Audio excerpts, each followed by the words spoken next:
Alright, well, it's been a week. I shouldn't leave such long gaps, because I forget how to play this game. Oh, these two look so scary. How long have I been on this game? It's hard to tell. I guess I can tell from the Twitch series. Anyway,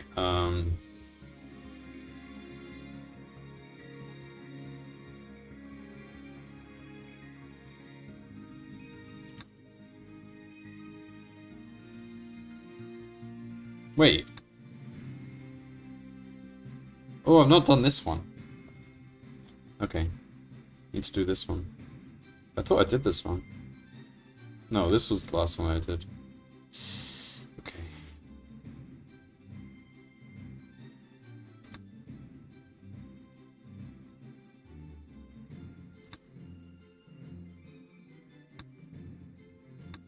Alright, let's have a look at this one.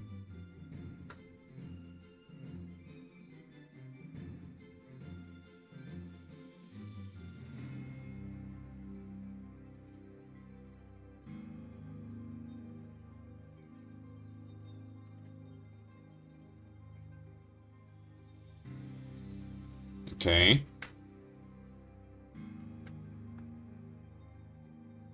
Eh.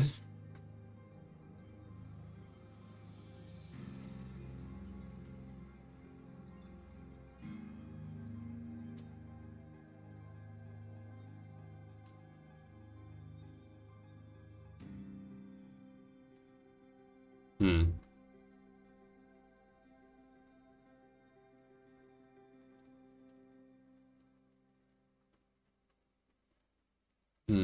Okay.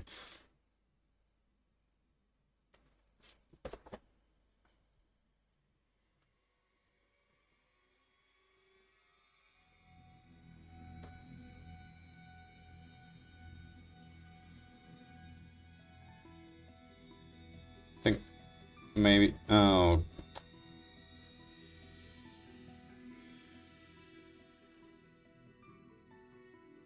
Okay, I'm trying to break this into pieces. CH. It's gonna make lots of CHs. So if I were to make CH over here, and then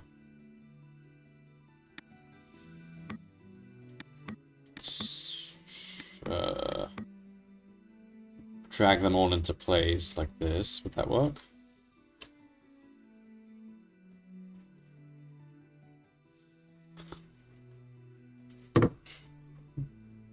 So I make CH, then put them all here, one by one. Hello, Ku. Yeah, this has gone on a long time. I mean, it's slowing down, so each of these takes me about a whole stream each at this point. Because they're getting harder.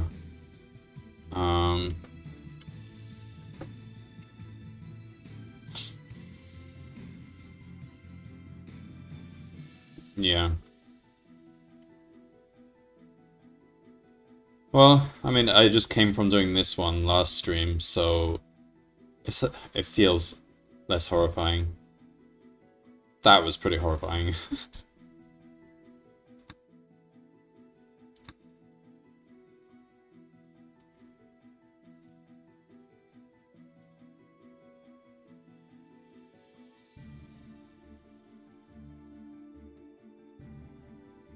That thing that blue is doing is a bit of a mess.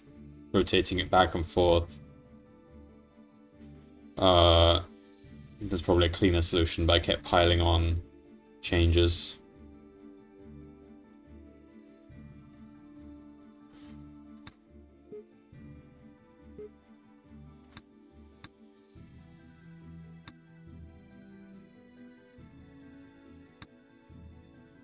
Yeah. Alright, I guess this is not too hard, really. I just need to... say, put this over here.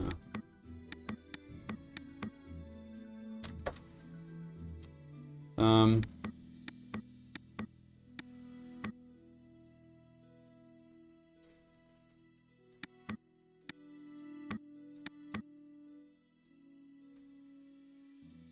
mean, yeah, red and blue can each... Red can just handle the top half, and blue can handle the bottom half, and then that's... Seems fine. But then... Okay, let's just, I don't know, let's just start.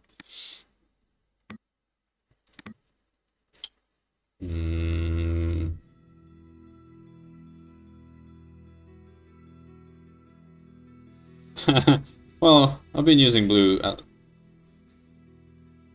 for a while now, at least. I still try to avoid using blue if I can. Okay, just thinking now, if I were to just put... If I were to just make lots of CHs and put them here, and then bond multiple times, what's going to happen? Double bonds will appear, but I don't know where they'll appear.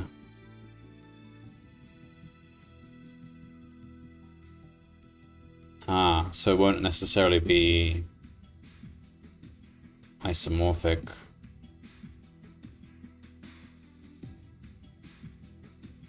Yeah, but the double bonds have to appear in something symmetrical to this, so I can't have... yeah, I guess it would. It would be fine, yeah, because there's no other way this can happen other than the mirror image. It's 1, 2, 3, 4, 1, 2, 3, 4. Yeah, it's fine. Oh, no, wait. I mean...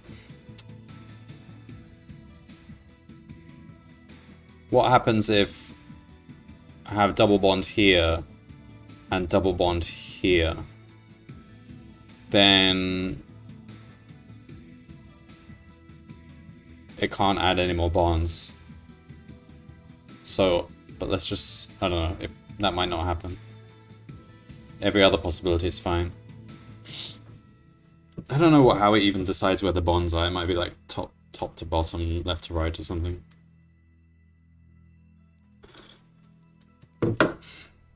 So, open H.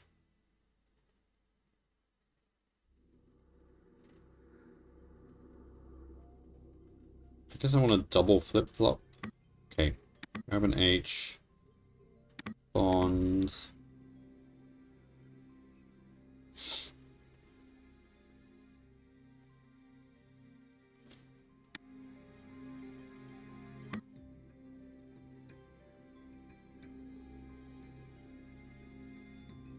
So there's 4 possibilities. The 4th one I want to actually output it. So first time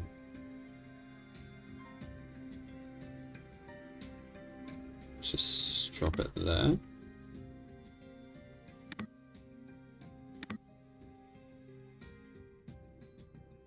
Second time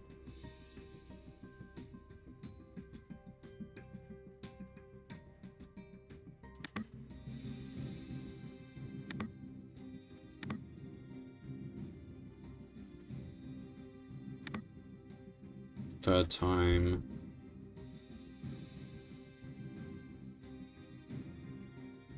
Hang on.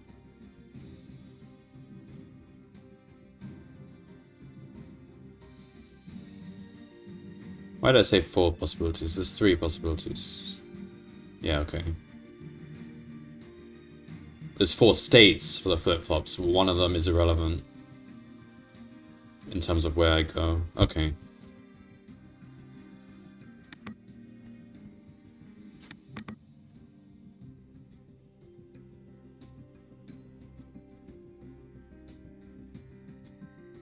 Okay.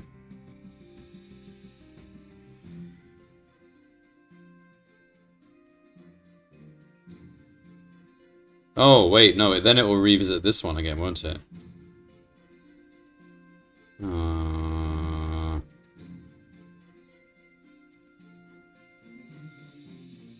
Hang on, so first it goes to the right, then it goes up here, then it goes up here, then it goes up here again, and then it's reset.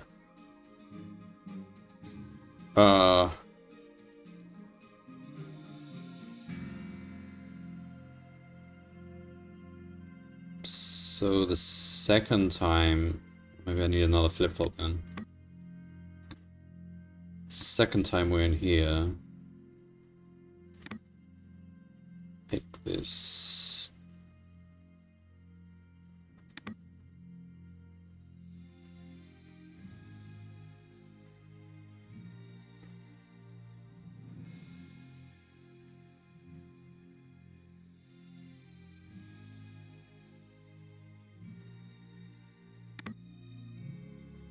Oh, I've got no space to pick it up.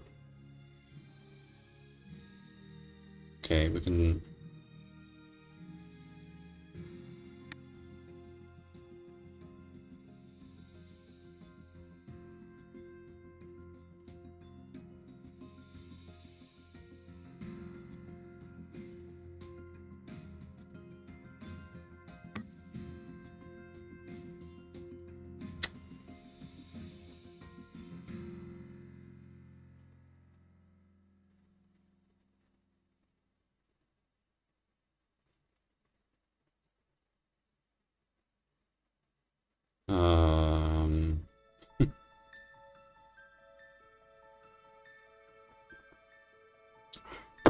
This seems okay, but this is the fourth path. The fourth path is the outputting. Blue will have to act first and finish that, and then trigger red. Or just let blue handle it, but that's not the same issue.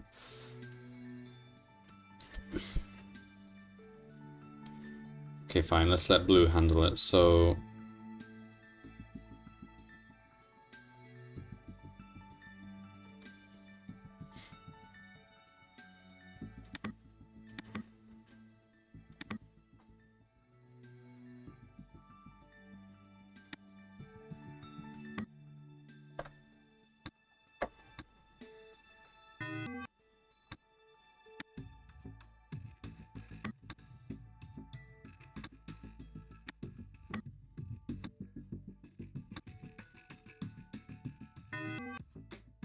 Wait, what am I doing? It was the wrong way around.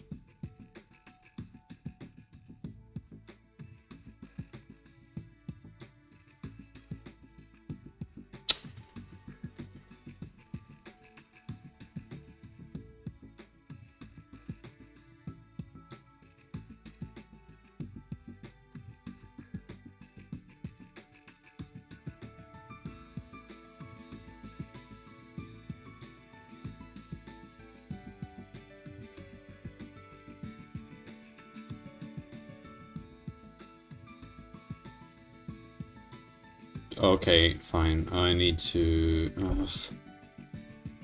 I don't want to have to... No, I have to rotate it.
Alright.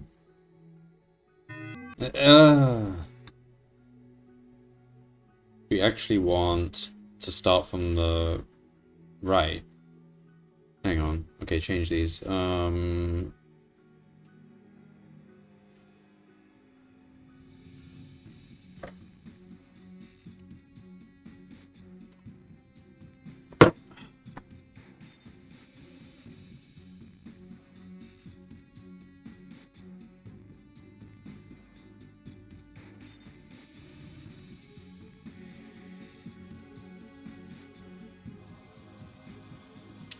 Food. Just in time.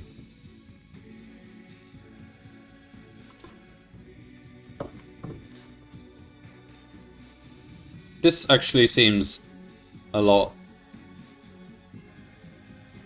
less headachy than the previous one.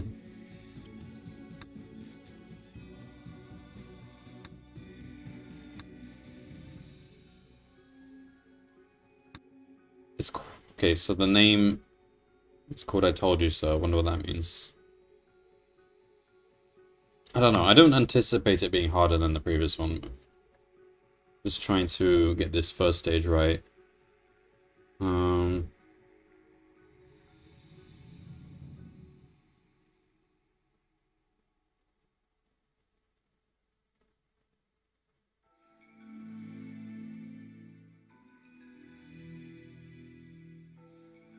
So I need to start from the right and work left, not whatever I'm doing right now. So can I run it? Yeah, but it crashes right now because I have two things colliding. But this is kind of wrong.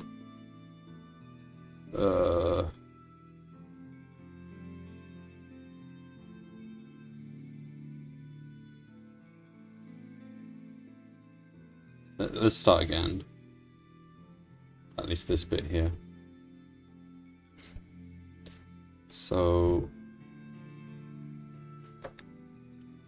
do the flip-flops like this.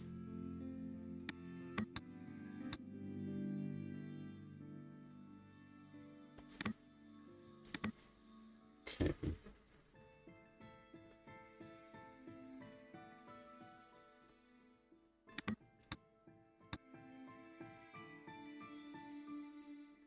So this is the first.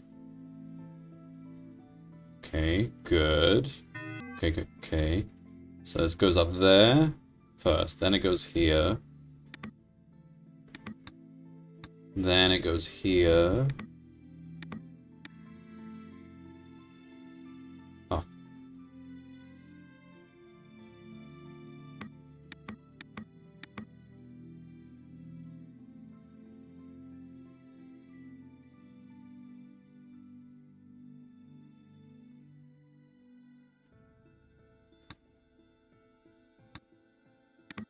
Okay, this is a bit awkward, but let's do it like that.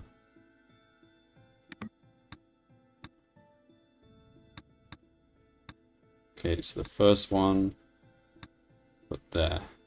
Second one, put there. Third one, put there. Good. Okay. Fourth one.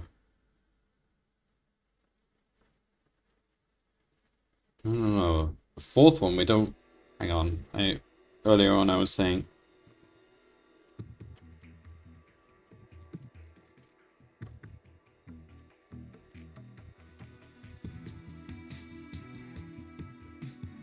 Oh, the fourth one, we don't want to do anything at all. We don't even want to be holding a molecule for the fourth one. Oh, okay, then we just do this.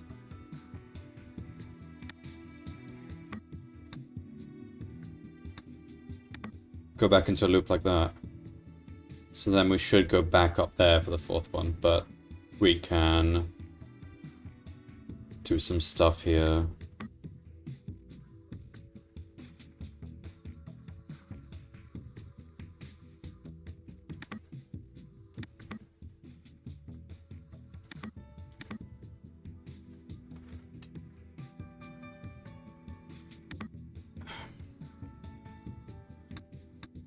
Alright, so we've got 1, 2, 3, and now we're waiting for blue. And when blue has output of that, it should then go up and start again from 1, 2, 3. So it's not waiting before the start. Normally I wait before the start. That's just how I've always done it, but I guess this works.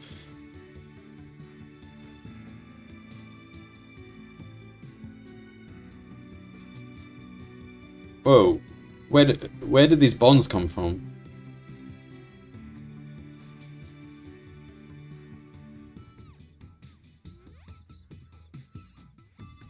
Oh! Oh, because I'm hitting bond. I guess that's fine. Because the double bond won't go there. But they will go there. Okay. Yeah, because I'm hitting bond over here while I'm doing this, but that's also adding bonds here. That actually works out because I need to maximize the number of bonds here without bonds appearing between these two C's.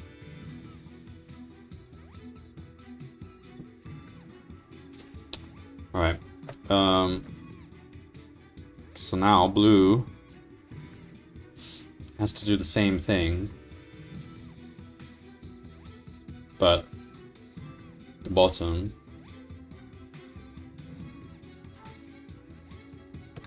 Okay, let's just try it then. It seems alright.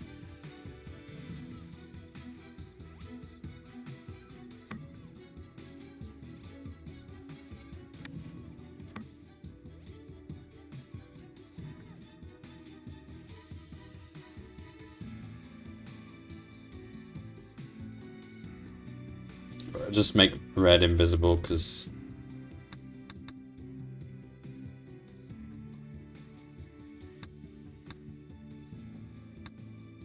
alright, so we are waiting for a sync. Not really. I'd rather do it by hand because it's not quite symmetrical. Almost, but it's easy enough to do by hand. We don't need to rotate it this time. But there's no way to do that. You can't rotate a mass of symbols, I don't think.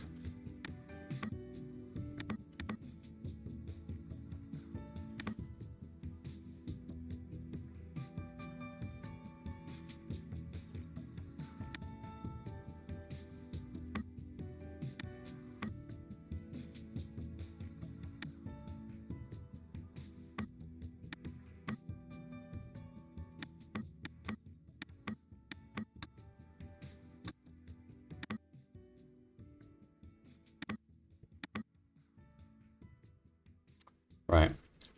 So, like before, I want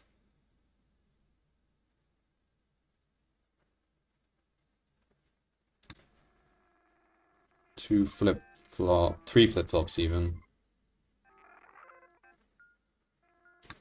Okay.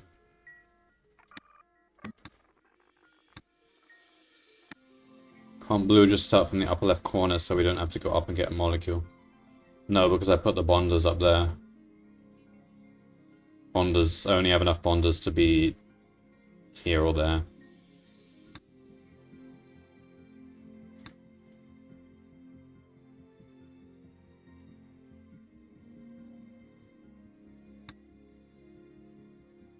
Okay, so the first iteration, we plop it in there. Actually, yeah, we should do it like this. No, that was good where it was.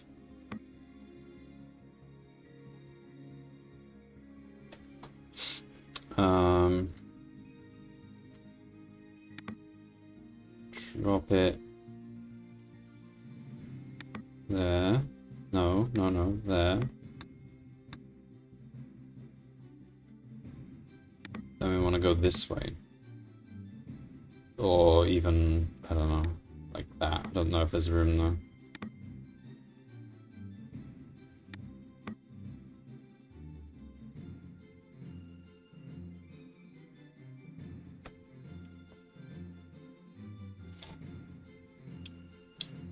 Putting sinks at the end.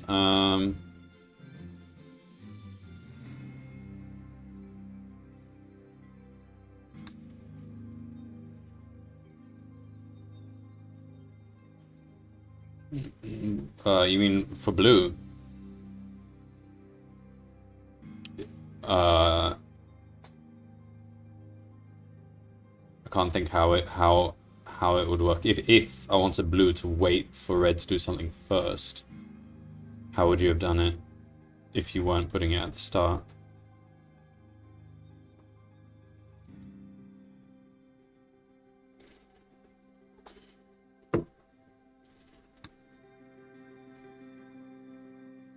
First we go there, then we go here.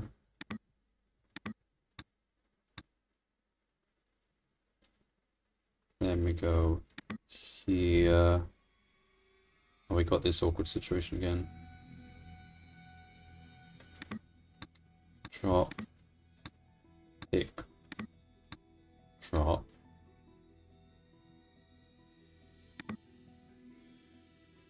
Then finally...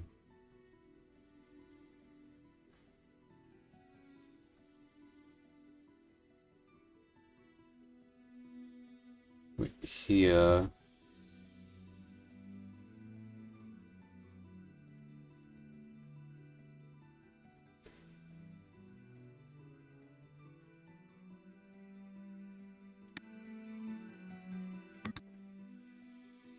Better to move this up here, actually.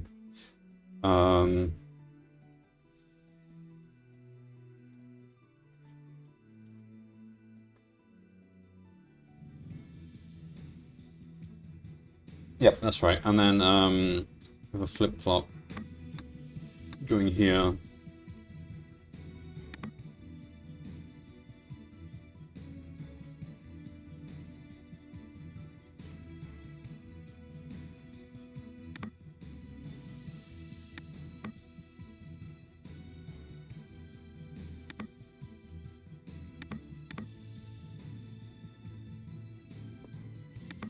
It's gonna have to fit exactly in this square.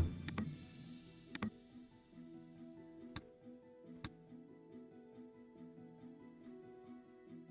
feel like something will go wrong for blue versus us, maybe. Well, so far red has stopped in the right place. But we'll see.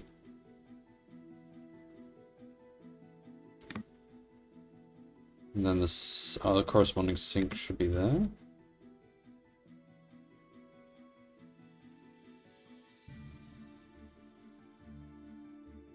I also forgot a alpha there.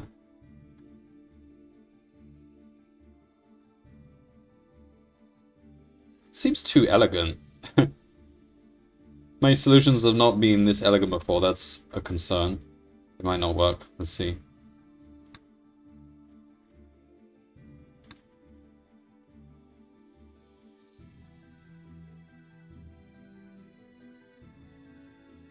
It just seems like this is the most elegant use of flip-flops I've made yet.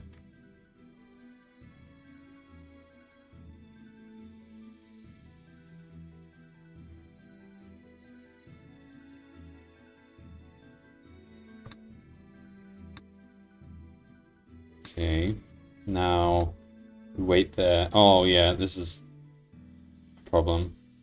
I'm gonna collide with that one on the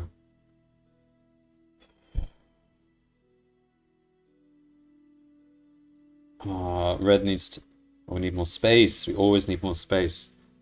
Yeah, and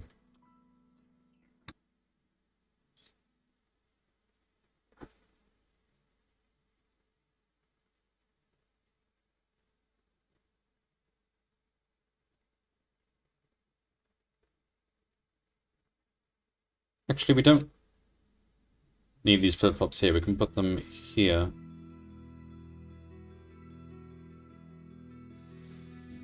So that... so, no, we can't, because that's... No, we can. So that one can go like that, and then this one like this. Does that fit? But this one's still... Yeah, so those two spaces are now never collided with.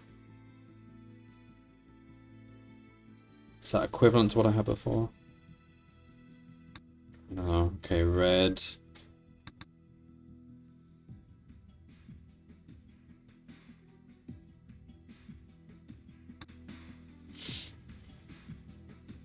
Yeah, I forgot. Blue is holding a molecule in that fourth stage.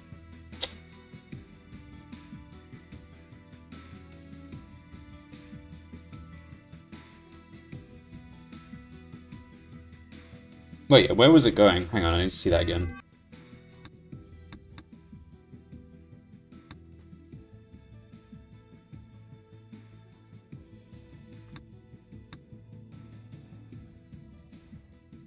Ah! I did the flip-flop wrong. That doesn't need to be there. It should be here. However, it's still a problem.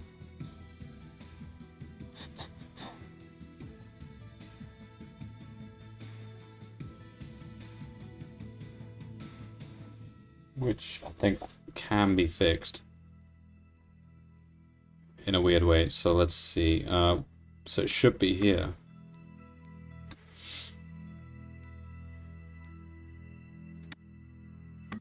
That doesn't need to be there. Oh no, but we don't want to drop it there.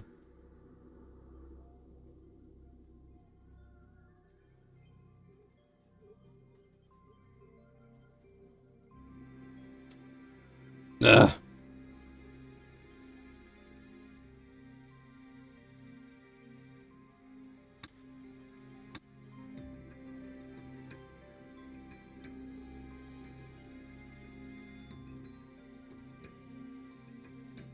Okay, I'm out of space. I mean, this roughly works, but then we're dropping it here. Fine.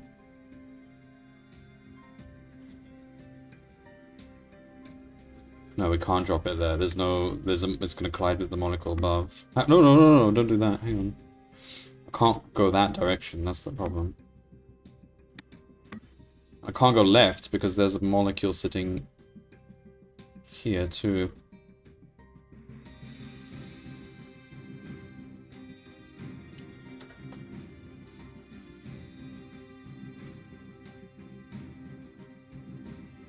Oh, it was a nice solution, but now I'm short on spaces in this area here.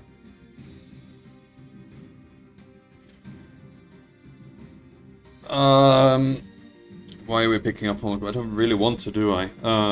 With red, I didn't want to, but then I figured it's okay if we wait here. Blue. Sink it before creating a molecule. Well, the way the flip-flops work, not easily. Well,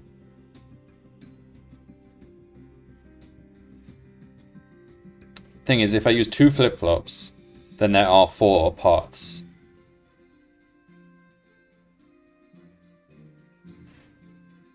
Either red has to drop...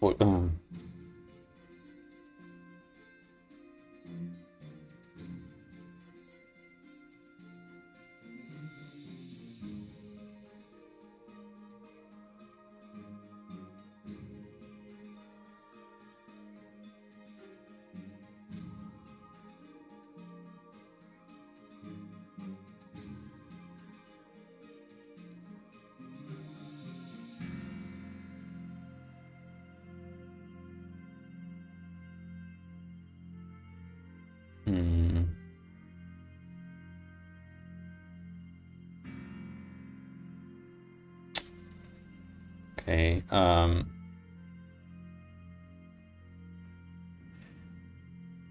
mean, the 4th path could just branch back into the beginning, so effectively there's only 3 paths. So that, but then the question is, how do we know when to not pick up a molecule? What do we even... Okay, fine. So the 3rd path, we don't go into... Okay, red, blue, if you switch flip-flops reset. You can, with more sinks. Is there an advantage? I'm not sure.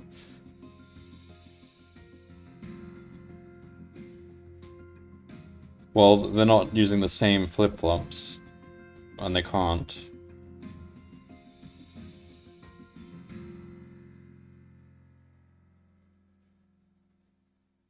But no, they won't reset. They'll just wait for their respective color order. Alright, so I think on the third path, instead of going back here, I should go up here. Yeah, third path we're done. So which was the third path? This is the first path. This is the second. This is the third. So the third path, I actually need to output it. And the fourth path, I just go...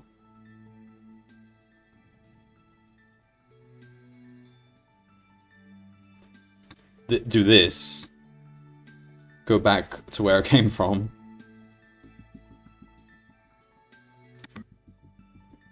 So we go up and then get sent back down again. And then we're back to the first path. So then...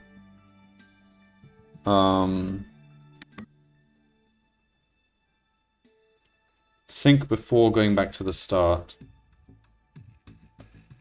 I'm not sure what you have in mind. Exactly. And for which color.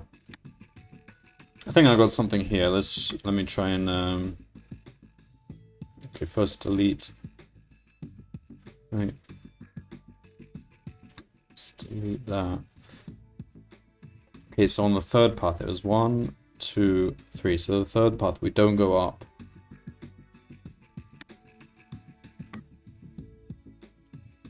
No, we don't even do that. We do this.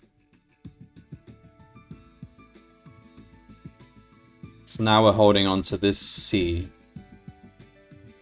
Go up here, drop it.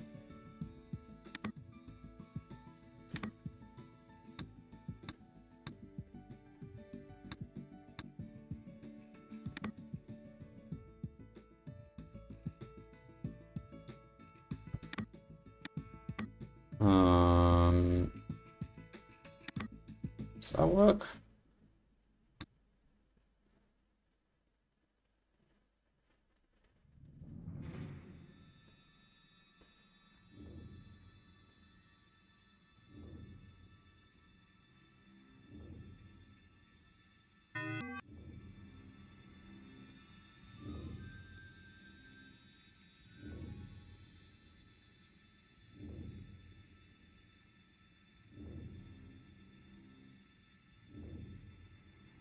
Ah, we need to do another... Okay, we just need to do one more bond and I think it should work.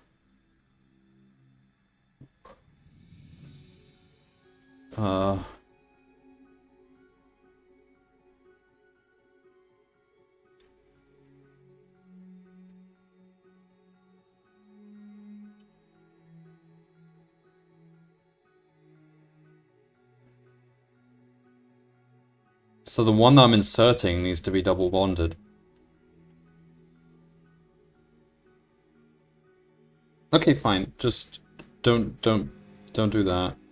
Drop it instead. Bond. Bond.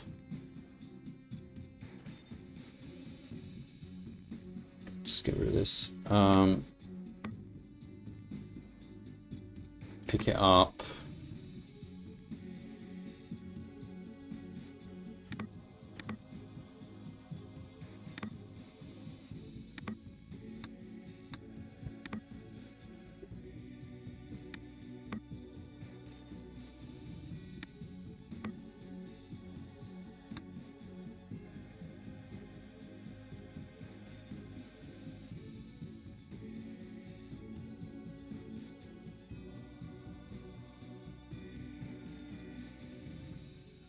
I don't know if this fourth path is gonna be handled correctly. Let's see. So it should go up, go down, and then it's back to as if it never did that fourth path. Yeah, that's right.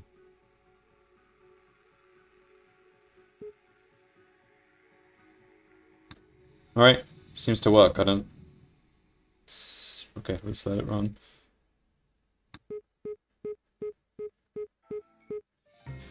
Woo. I'd say with that fix, it retained its elegance.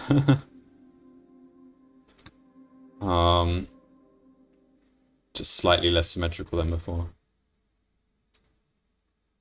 Oh man, I was hoping these two were optional. I just want to get this game done, but these look really scary. And they're not optional.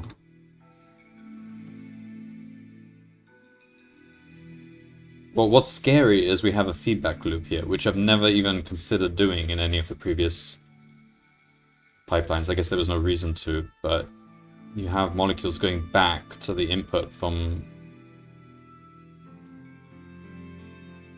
I don't know which one is...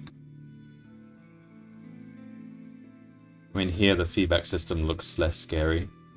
So maybe I'll do this one. The molecule looks more scary.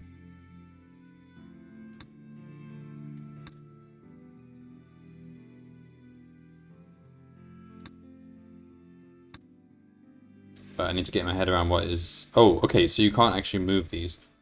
To some extent that makes it easier, because then clearly they have something in mind that they want you to do. You can't even add pipes. Fine. So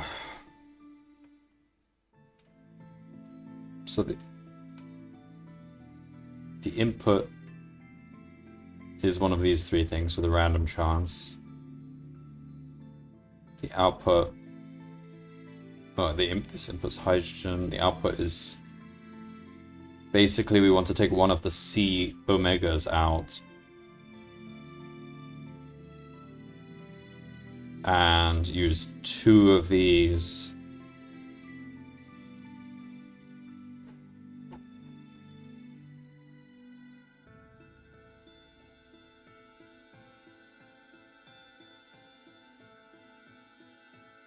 Now I have to understand what they intended with this feedback loop. I could break this down into C omegas, maybe. And then output. Well, there's different numbers of C omegas. There's either 2 or 3.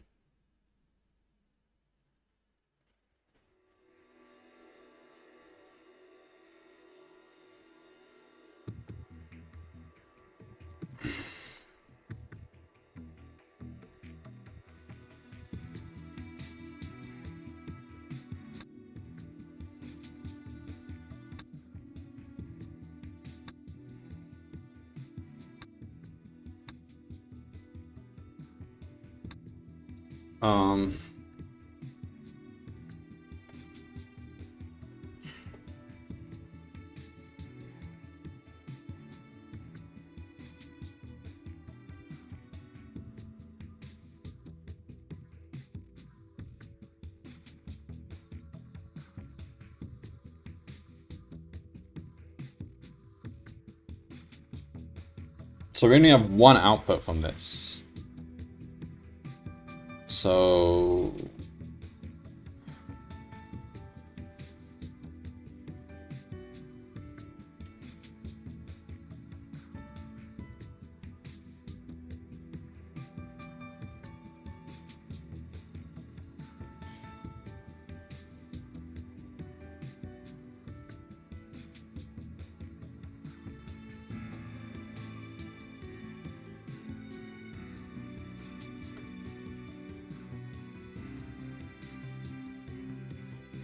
if you get a molecule, you can retry and get a specific molecule. But you still have to do something with the molecule you have. We can't dispose of things. So everything has to be used, really. Somewhat evenly. There was one solution I did for a puzzle before where I just actually literally started dumping spare molecules on the map in a snake-like pattern, and that actually worked. Only just. I just used the bottom half of the grid for storage. Reroll, no. Once you request a molecule, you get one of these three, and then you have it. You have to do something with it.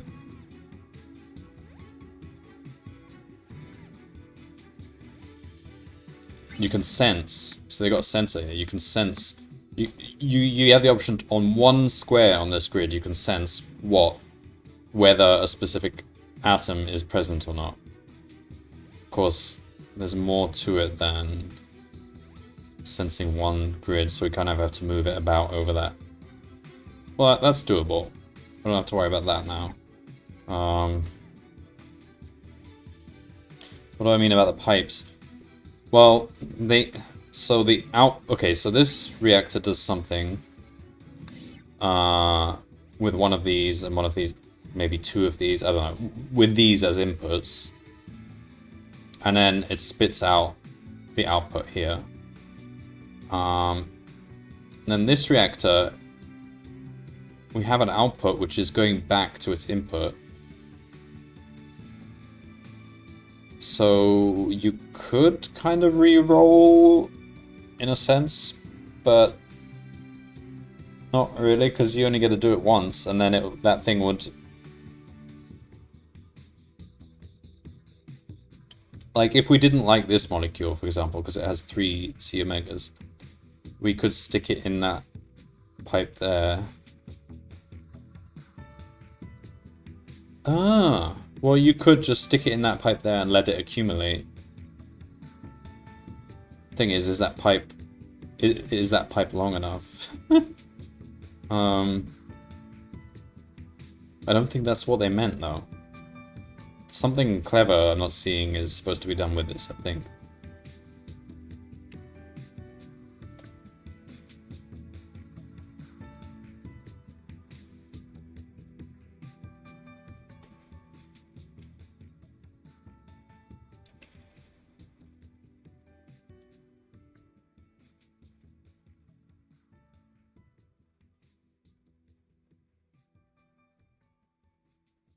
Yeah, I don't think there's even enough pipe to do that. Well, there could be, but there's... no, I think they want us to do something else.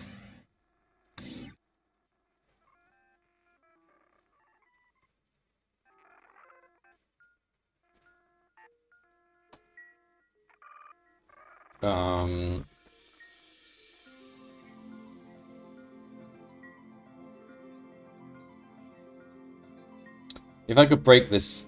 If this reactor could break this into C omegas, I don't know if I can even do that. That in itself is quite difficult.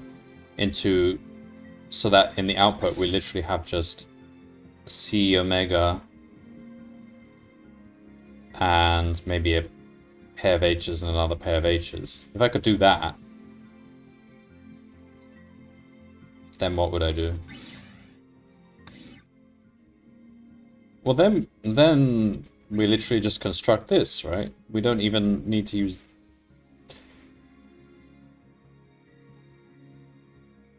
this.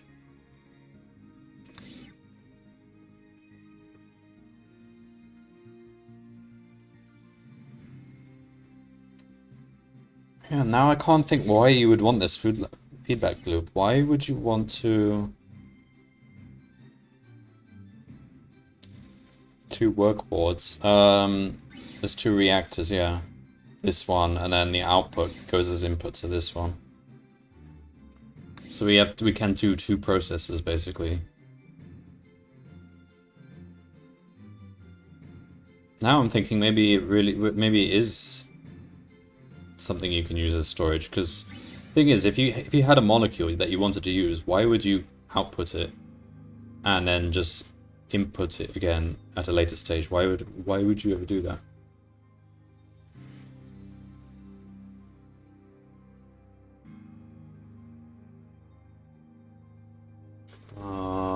If you have excess of something like C omegas, you could put the excess here. Ah, wait. That's true. Oh, I think I see now. What happens is, if you were to break one of these chunky molecules into C omegas and just pile them here in any position, just lying around, and you would hit output, it would output all of them individually, but then when you input them, it would come in one specific place. Oh, it wouldn't. That's not how it works. No. Forget that. It would come in exactly the place you outputted it in, because Because we don't get to choose. Okay, no, get it. Then that's not how it works then. Yeah, I can't see any point of this other than storage then. Like garbage disposal. Because I can't see a reason why you'd want to dump something and then request it. So yeah, it would come in exactly the same place as you dumped it. So...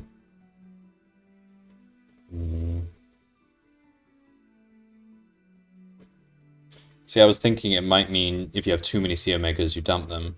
And then when you need a C omega, you just pull one from here. Which is plausible, but the problem is it will come in exactly the position you dumped it, as I said earlier, so that doesn't make anything easier. Fine, so if I were to use this as...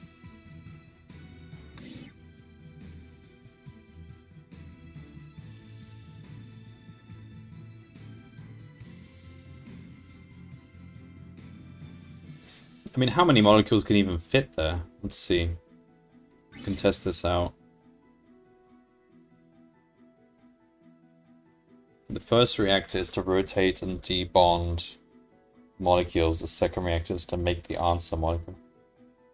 Yeah, well, I mean, the second reactor has to make the answer molecule. That's... we have no choice there. But yeah, first one, that's usually what you do, but it's a question of how much debonding, and what... we only get one output pipe, which is constrictive. So what is the one design we want to output here? Alright, let me just try something. Let's grab...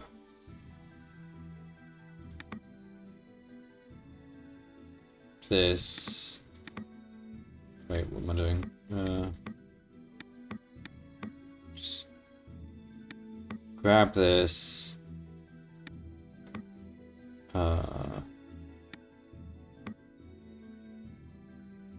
output it.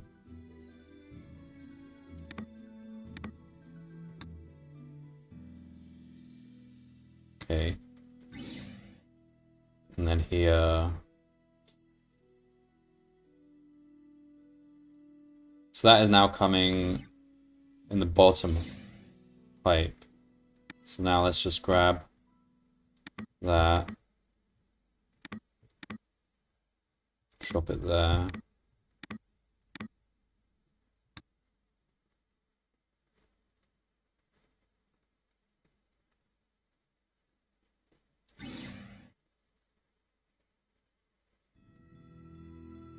What's happened? It's clogged up. Ah, whoops, wrong. That one.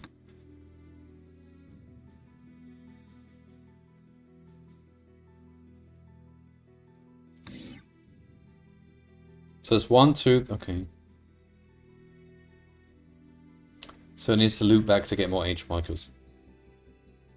Well, every H molecule it gets is one that it puts, is one that it had put in there in the first place.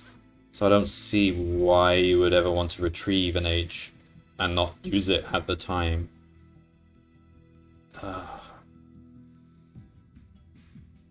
Alright, so we can store 1, 2, 3, 4, 5, 6, 7, 8, 9, 10, 11, 12, 13, 14, 15, 16. So if I wanted to dump every big... let's say I wanted to dump this for some reason into that feedback loop. I could store 16 in there.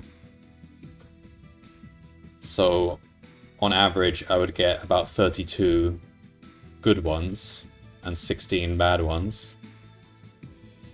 32 would not be enough to reach 40 here. So eventually I'm going to actually clog up. So yeah, it's not, you can't even use that as storage. So it loops the C omega to wait for more H molecules.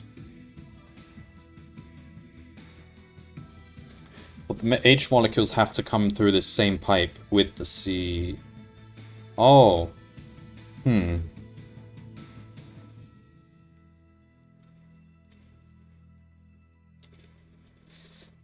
I suppose... Yeah, you might have a point.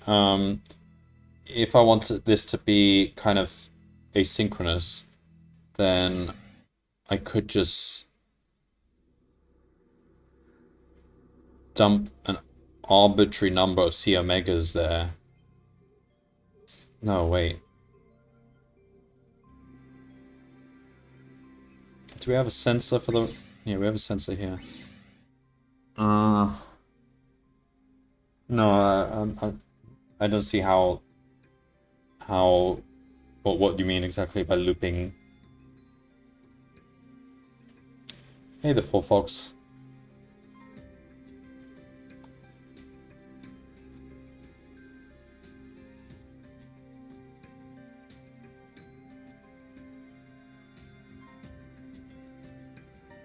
No problem. I haven't really... Well, I did actually solve one whole puzzle, which was quite fast, considering how long it's taken me lately, because these puzzles are getting harder, but this one, I guess, was actually quite an elegant one.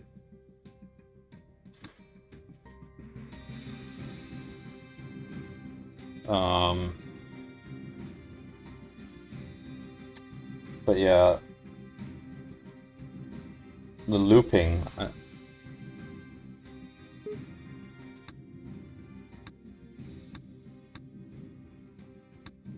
Wait, no, I'm not doing this one.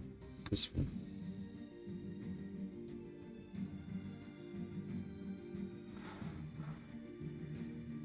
No, yeah, I mean, definitely they want us to do something with the looping. They didn't just... It's not just a red herring. I don't think they would do that.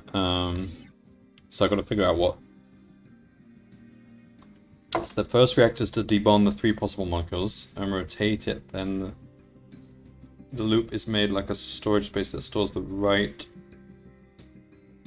rotated C omegas, like a magazine.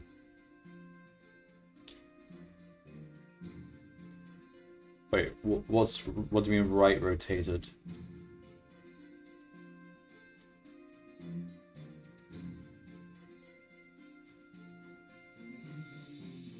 So these C omegas, are you putting them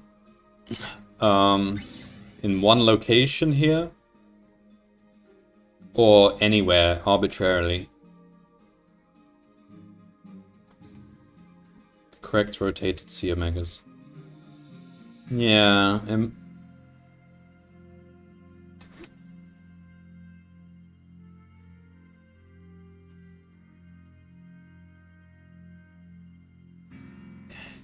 I can sort of see why that would be useful, yeah.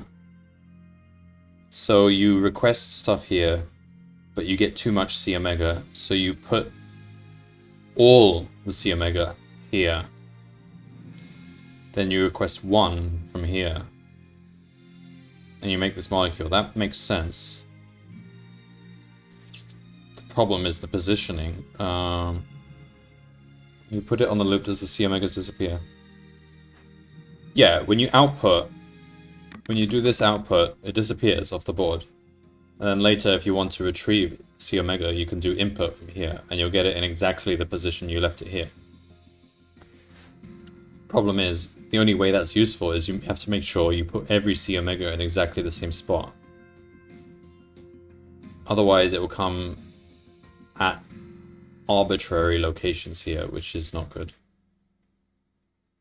So that might be what you're supposed to do, but still have to see how to make it work.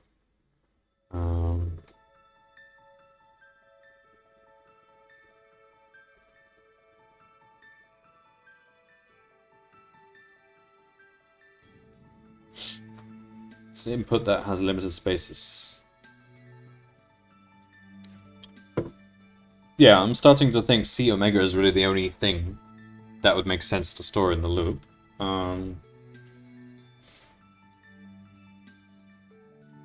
Well, yeah.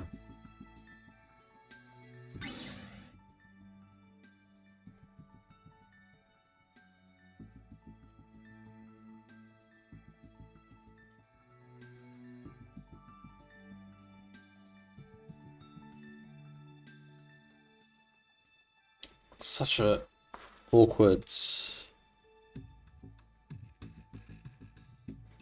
layout.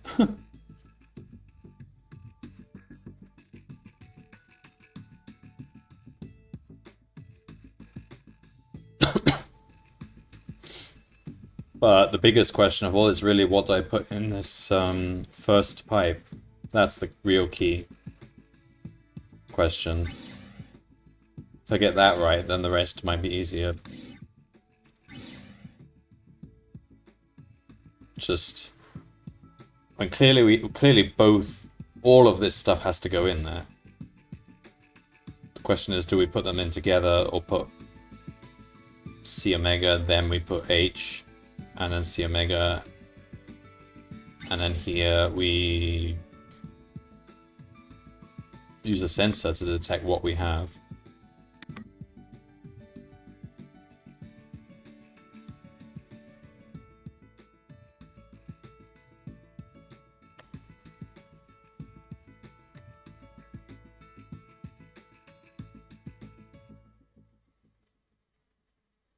I mean, can I even... Okay, can I design this reactor to output either... I don't know... C omega... Let's say this.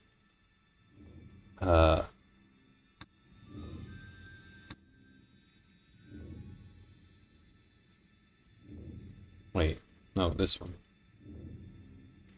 So either this or this. Arbitrarily. Because even that is pretty difficult. Maybe it can be done, but these layouts are awkward. But okay, let's say I did that. It might be doable. So now this machine over here, all it knows is that something is going to come here. Either it's that or it's that. And it won't necessarily follow a pattern because sometimes we have 3 C omegas before the H and sometimes we have 2. So the best we can do is really use a sensor to detect what it is. If it's C omega, we dump it there. If it's H, we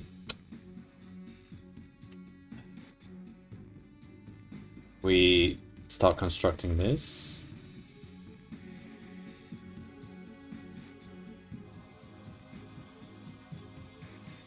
I don't know.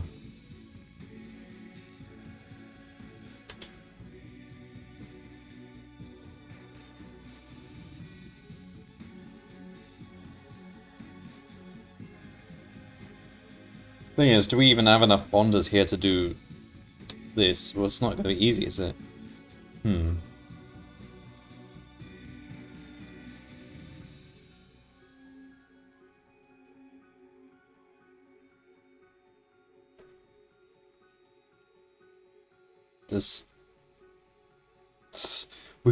Ideally, we want like 8 bonders here, but we've only got 4, so... We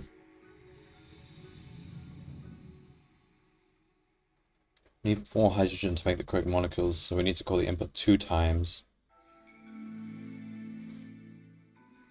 Which input? This input here? D1 2 times, then output it, then call it 4 times. Okay, so you're talking about this one.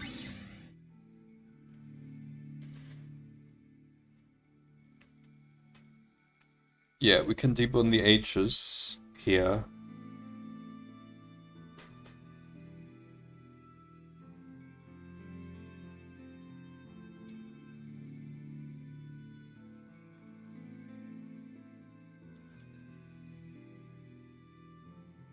So we can make it in between calling the hydrogen needed. We can store the C omegas.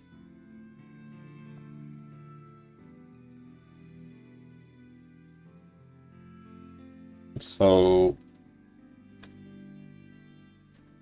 would we rather have something like this, if that can be done?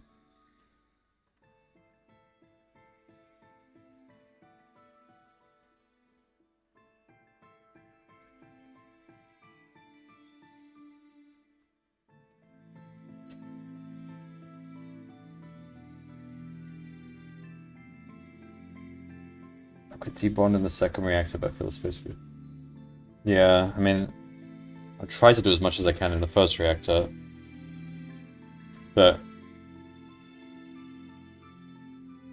might be doable. I mean, if I could do that, okay, bonders. I mean, if I use put all the bonders up here to be used with the, yeah, okay, bonders is, I don't think number of bonders is a problem. I think we have enough bonders even to do that. So if we did that, then what?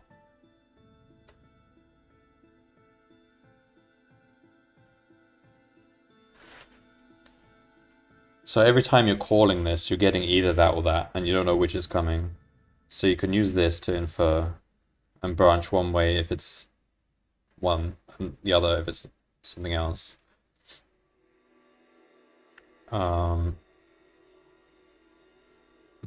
So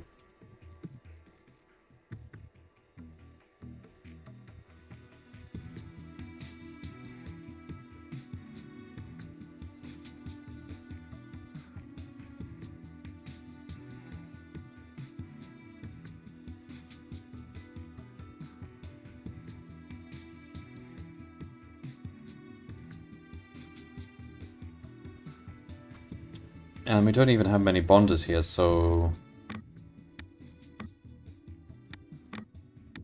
if I were to follow this pattern, whenever it's C omega, dump it here. Whenever it's H, bring it over here to try to construct this thing. Bonders is also an issue, so we have to kind of move it around. Oh man.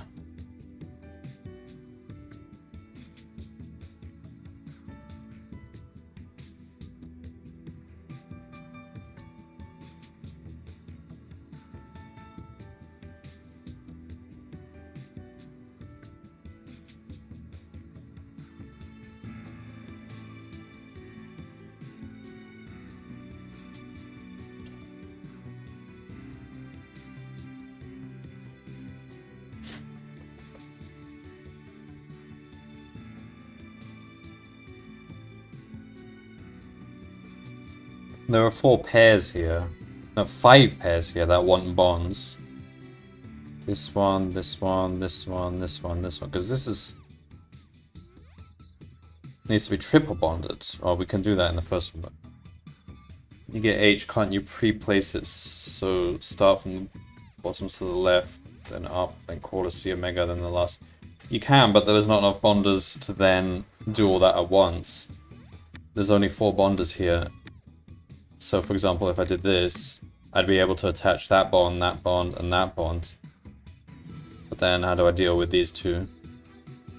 I suppose you can then pick it up and rotate it. It's a bit tricky. It can be done, but not easy. Yeah, I suppose you could. So if I had to do that, so let's say C omega is lying here. Then I put the 1H here, 1H here, 1H here, bond, pick this whole thing, molecule up, rotate it 90 degrees clockwise, put it so that the omega is here, and the C is here, and then we have to pick up one more H and put it there. That can be done. It's a bit tricky, but maybe.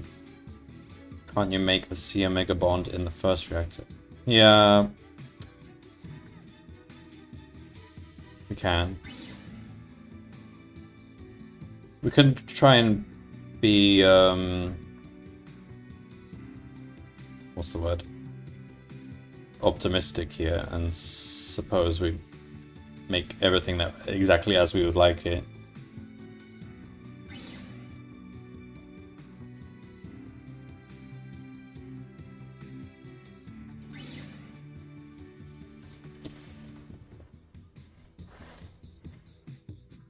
So I've yet to try and do this, but let's say I did it like that. Then what? Would that work? So...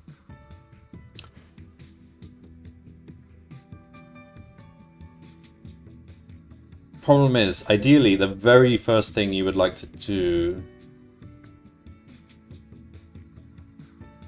is get a C omega. But at the beginning of the simulation, there's not going to be a C omega in this loop.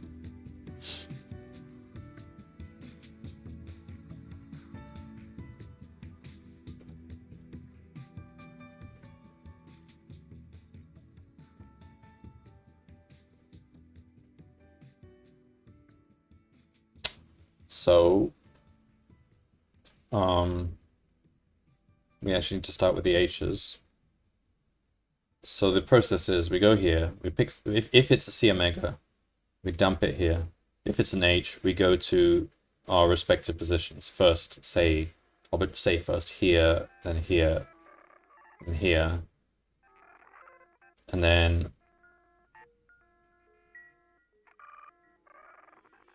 by that time, there should almost definitely be a C omega in this pipe.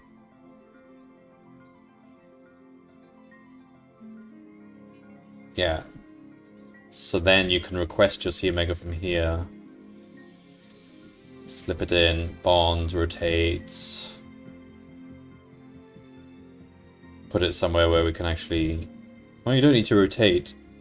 Because the triple bond is done, we just need to drop it one space to the left. No, that wouldn't work. We have to do something. Move it somewhere so that the C... Ah, but, okay, this doesn't have to be exactly like this, though. The H can actually be in that square there, as long as it's bonded to the C. So I can actually pick this up, drag it to the left, drop it, and then the H can go here. Maybe the loop is intended for the H.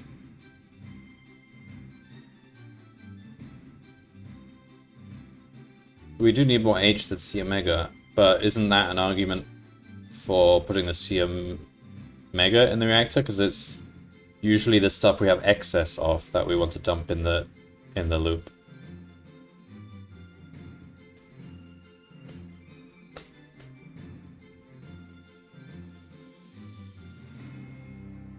Oh.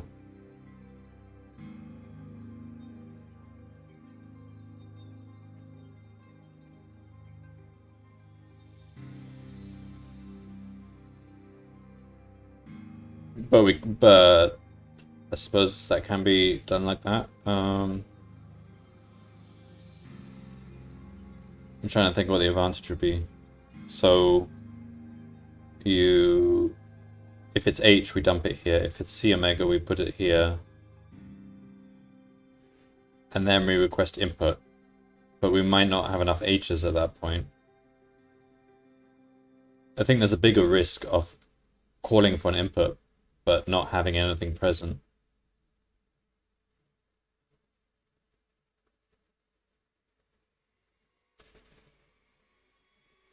Yeah, I'm just trying to think if this actually feasible, this whole thing to work as I've described it. So everything I've described here sounds doable. We could put the H down here.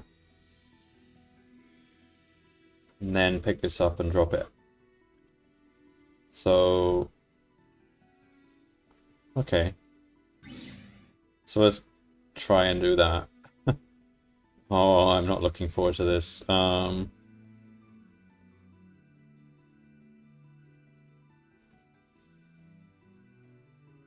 H should be easy. Let's start with the C omega because then H will have to squeeze in H wherever there's space.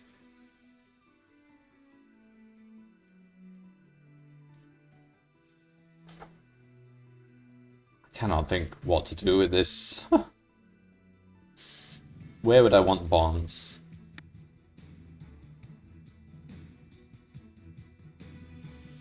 There's not even a common C omega between any of these three, any pair of these. Here and here, then it's here and here, and then it's here, here, and here. There's no overlap. Worse than that, there's a C omega. I don't know. Yeah. There's.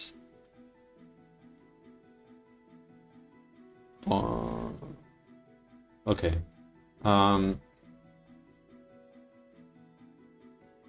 I mean, okay, here we want to break this bond here. There's only one. Here we want to break this bond here. There's only one. Here we want to break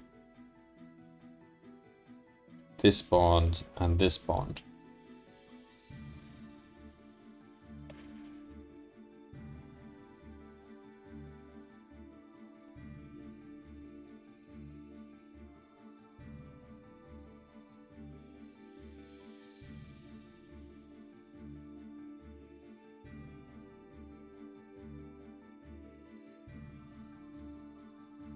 I don't know. So what if I were to do...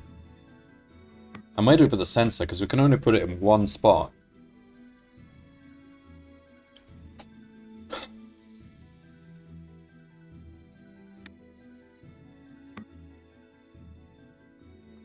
Maybe rotate the first two molecules vertically, like the third one.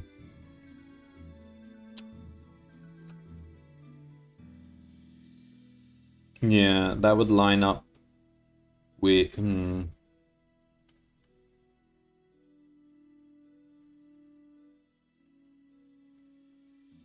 If I were to apply the exact same rotation, this one would...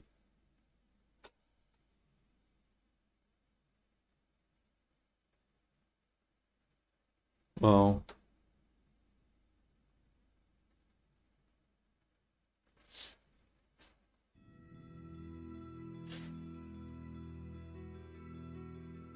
So if I were to... No, I have to do the same rotation, otherwise...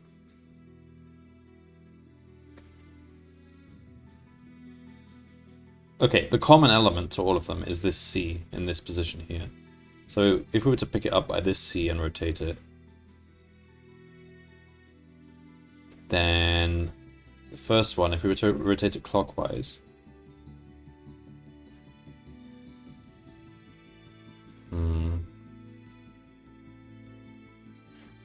since the first line, because the first one starts with carbon rather than omega.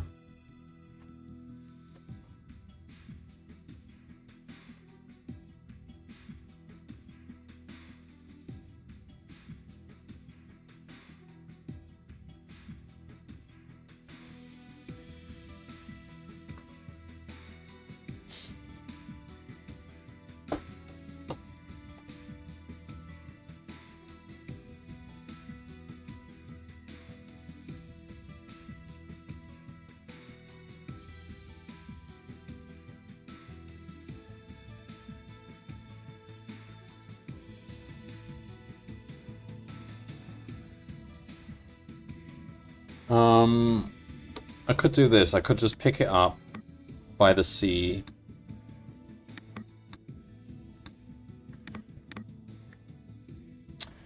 And sense...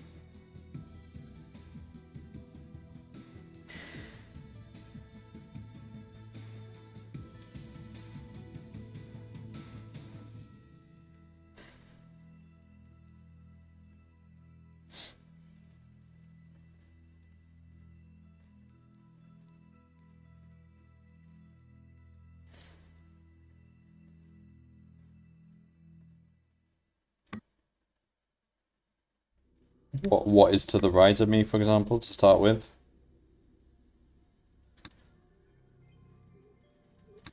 So if it's omega, that would identify this one.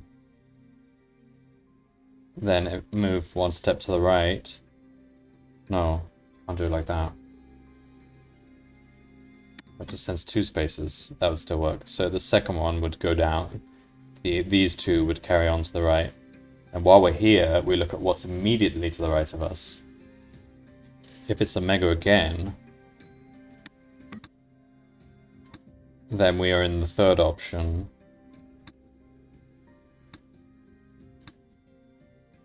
And if we carry on, we're in the first option. Does that help us? Then what?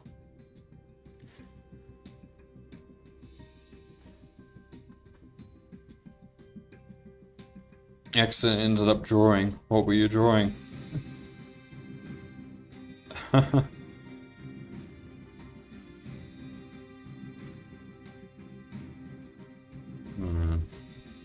Okay, this gives us 3 paths. Each one corresponds to one of these. We can actually test it out. Well, it's not easy to test it out because we have to dump it before we pick up another one, but...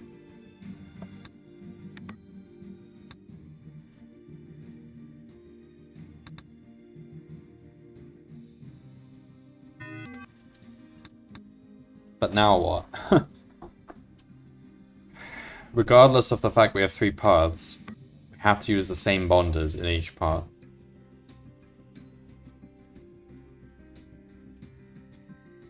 If we're in the... Okay, if we're in the first one, we go just straight to the right.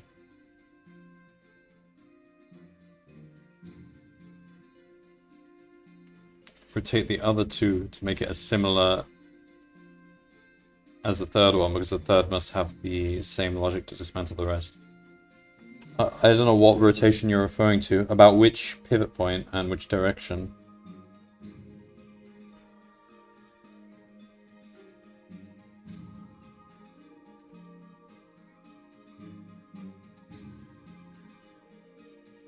Street view of an apocalyptic city. Okay.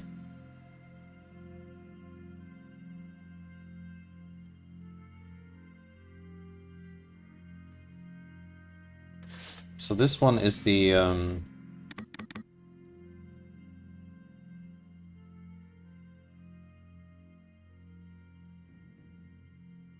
not sure what the best rotation is. You can rotate that one clockwise and it kind of looks like this, but the bonds we want to break are not in the same place.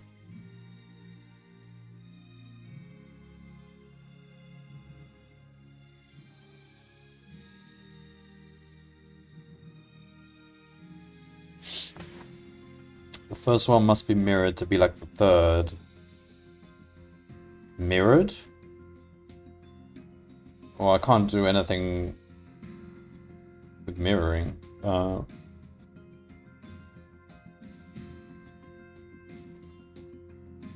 not sure what you mean by mirror. That's not something I'm able to do.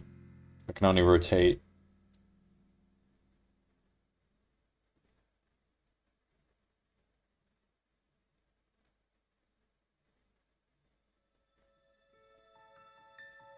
Second one is a counterclockwise to...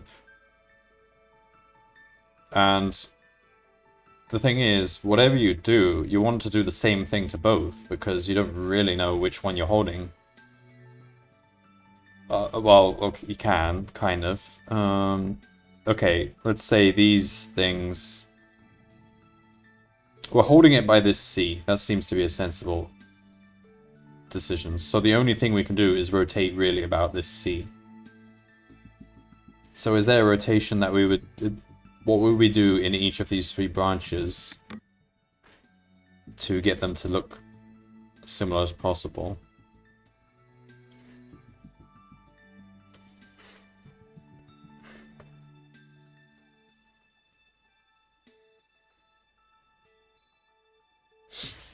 Okay, well here we want to break a bond just below the C that we're holding. Here we don't want to break anything around the C. And here we want to break a bond here.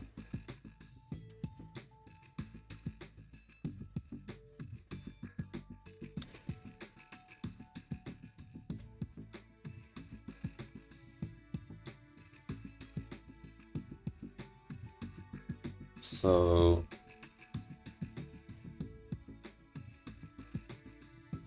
in the first one, we could rotate it anti-clockwise, then the bond we want to break is in the same place as in the bottom one.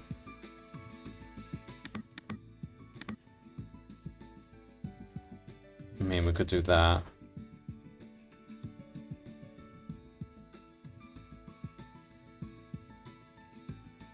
Then what?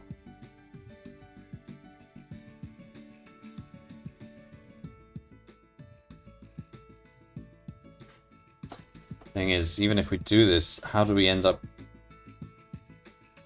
No, you know, I don't think there's any advantage to making them look similar, because the problem is, even if you do that, you can't then just tie these three paths together again, because you'll have C omegas sitting around in different places depending on which it was.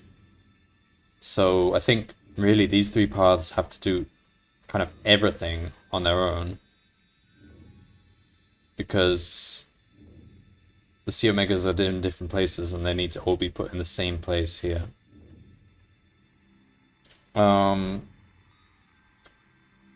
That's I guess that's fine. It's just a question of space. So if I were to do, if in this path, okay, let's try this path. This path here, going to the right, is the top one, right? Yeah. So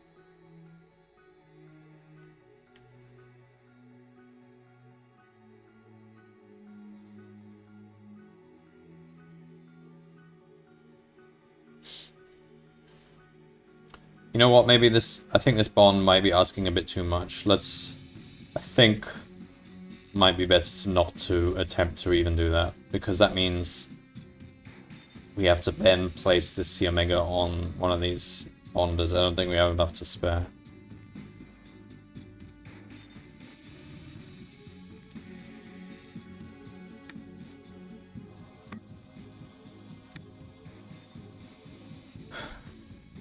I mean, the only way I could do that, if I were to put two bonders there, I could do that, but then that means I need to do everything with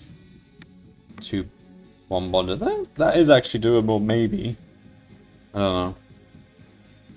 I mean, this only needs to be broken in one place. This only needs to be broken in one place. So that's possible. Anyway, we can proceed like this, and as soon as it becomes impossible, we can take two bonders away from there and use them. So in the first option, we go down here, drop it here,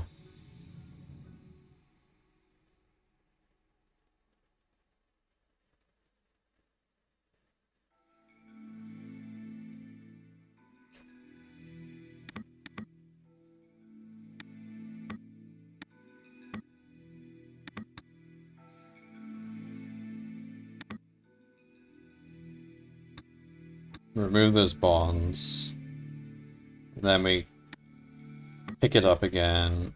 Well, we pick up one of them. Oops.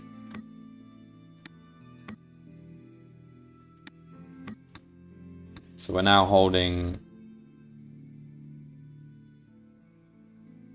this C omega.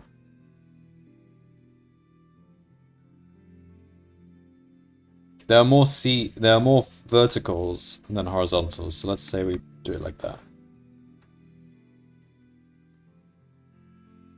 So we're now holding C omega, so we could maybe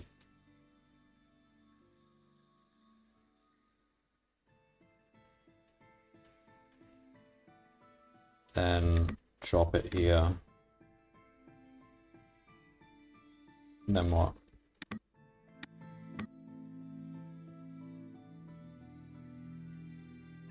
And we're left with C omega sitting here.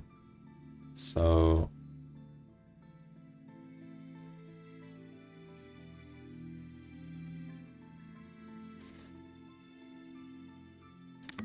see, space usage is really tricky.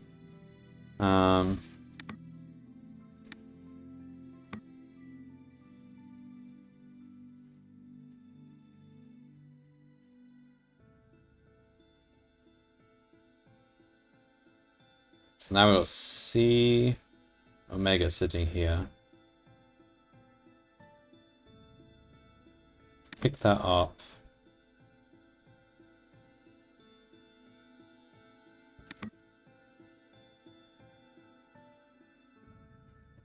Go back into this one. Drop it, output it.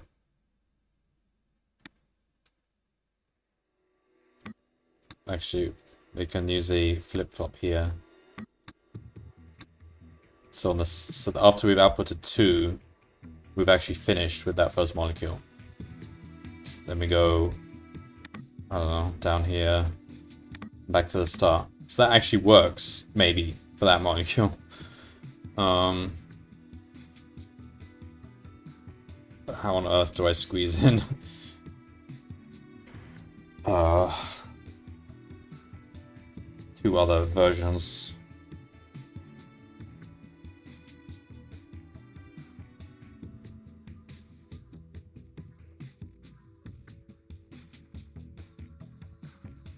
Yeah.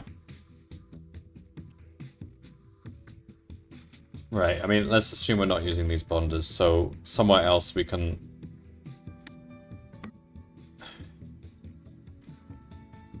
I mean, the third one is the real tricky problem, because that's where we need to break it in two places. So maybe we could have blue do that. So let's assume red is now trying to do the second option. So the second option is here.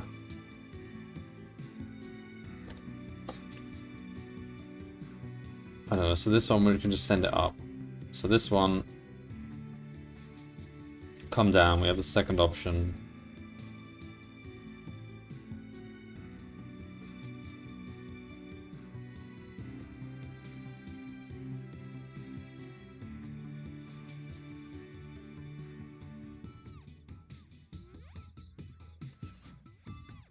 Is there a way we can...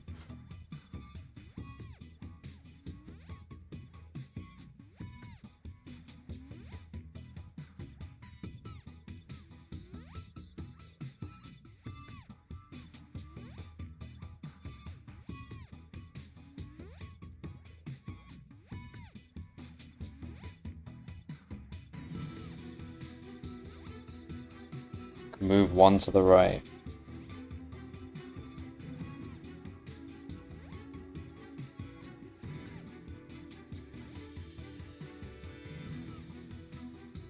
Sure what you mean.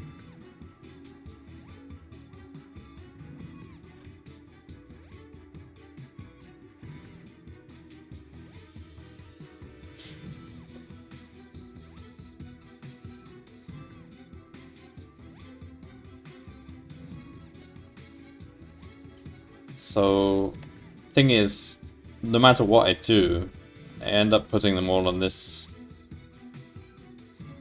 same spot. So, maybe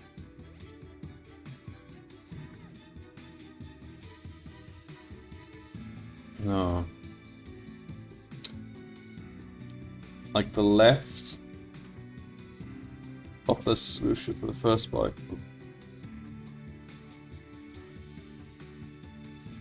Let me move one to the right. Left half.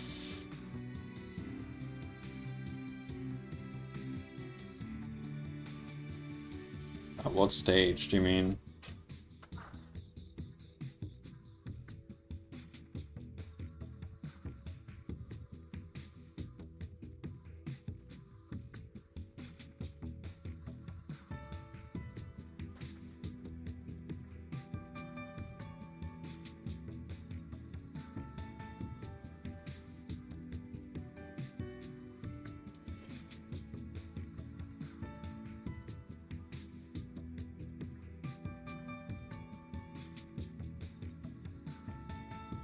Alright, I mean, this probably can be done.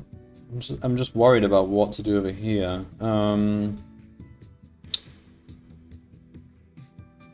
We can... Yeah, there's not enough spaces there. Hang on, we don't need this one, really. What we can do is... put the flip-flop here. Or, I don't know, here. And...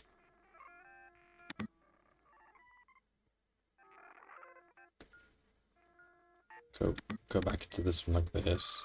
No, wait, whoa, whoa, whoa. I don't want to do that. No, that's correct, that's correct. Alright. So that leaves space over here. So we can now drop one C omega, come in horizontally, drop one there. Yeah, that works. Alright, so how do we do this?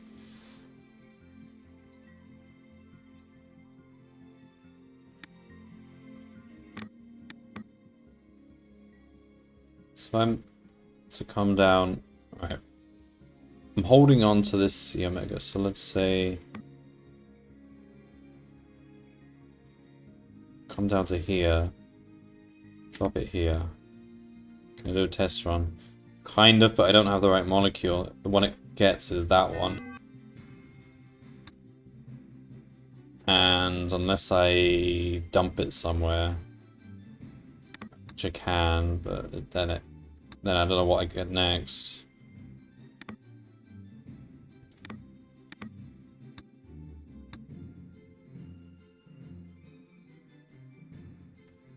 Oh, I get that one again next. Really?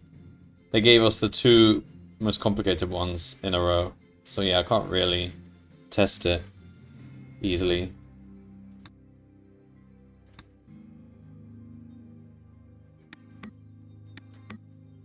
Alright, this seems okay so far. So we drop it there. Two omegas are there. We want to break those bonds.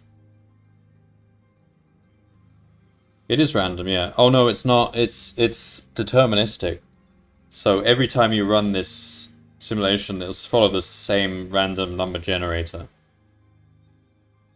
It's kind of de-randomized, like as a dreams, basically. If you use seeded, it's using the same seed. So every time you run it, you're going to get that one twice, and then maybe get one of these. And then... It makes sense because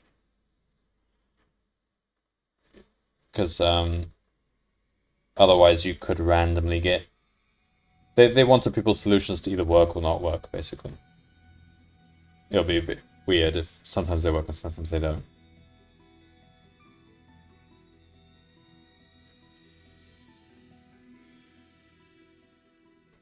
So I can drop it there. I can...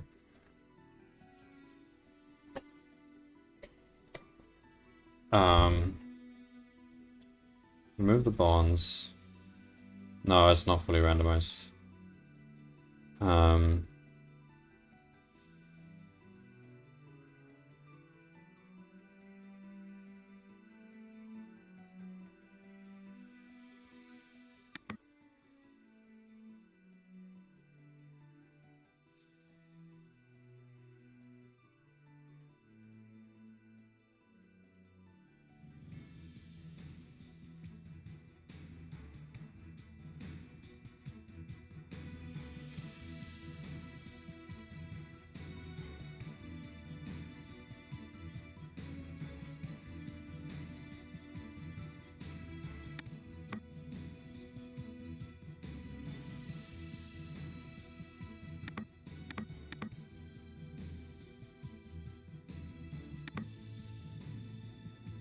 Alright, remove these bonds. Pick that up. We're now holding on to one of these.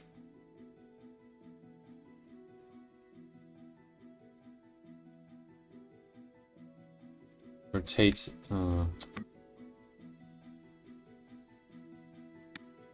rotate it that way. Rotate it again. So now we're holding onto a C and there's an omega above it. So we can come along like this. Speedrun. Oh, I never even thought about that. It must be pretty boring to speedrun because the actual speedrun would you just have a set of solutions. I mean, designing the solutions is of course a lot of work, but then once you've come up with a good solution, it's out there, everyone can copy your solution. And it's a question of whether you can drag and drop the things as fast as possible. I'm gonna have to look at that, see what the speedruns are like. I know it exists on speedrun.com.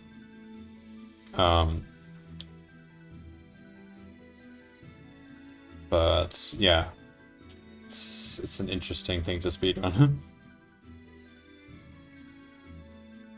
Probably not my kind of speedrun though, it'd just be a lot of fast mouse movement.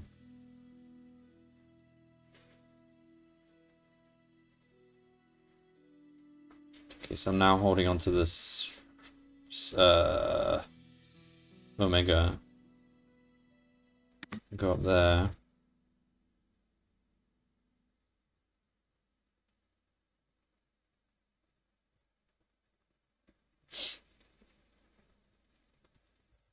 Hang on.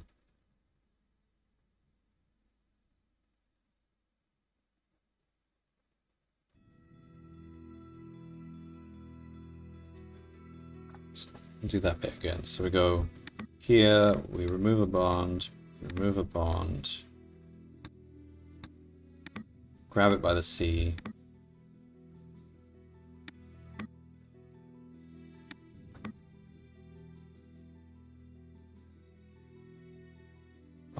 Rotate that way.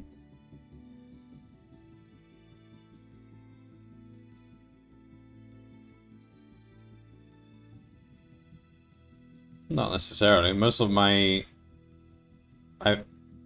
speedruns I just use a controller for ad streams. And it's not even about fast button pressing, it's actually just, it's mostly about strategic thinking about how to avoid enemies.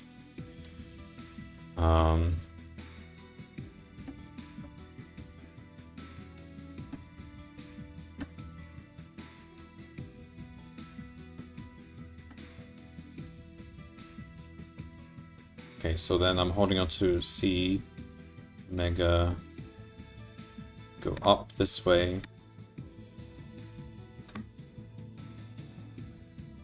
Rotate it again. Go up there, drop it there. Output it. Then we have to come over here. So now we're running out of space.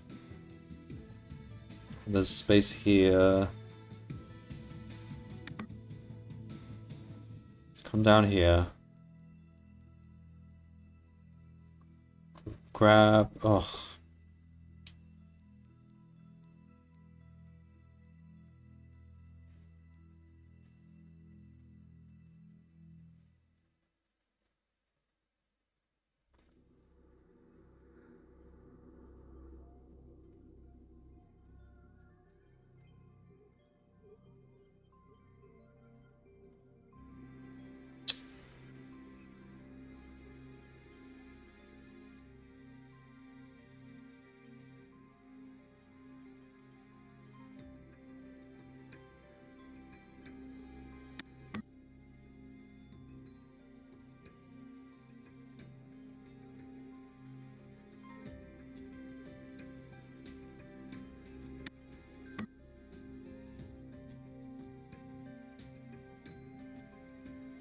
No, because we need blue to do the third option, otherwise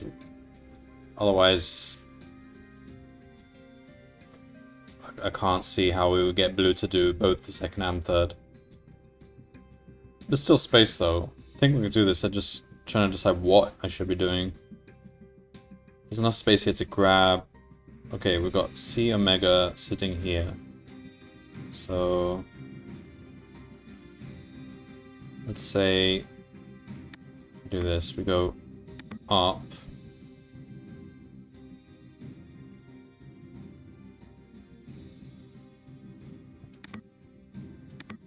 Remove the bond. Then come back down. Alright, so now we want to grab the C Omega. So we can grab it here.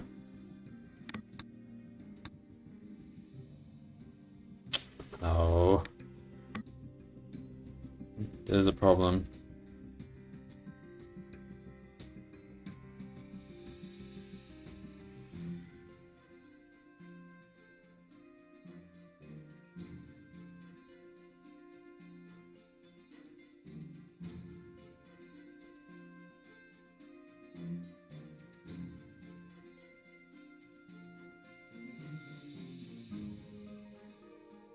Alright, instead of this, we go like this. We do a little snaky thing like this. Get rid of that flip-flop. Get rid of that.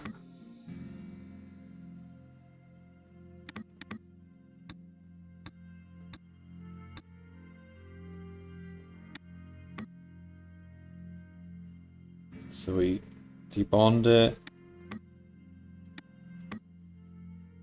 And pick that up. Wait. Why am I even going up there? Hang on. I don't need to do that. Okay, this actually might work out. Drop it there. Debond, debond. Grab it by that C. Go down like that. Okay. Then, on the second attempt, we come here. We grab it by that C.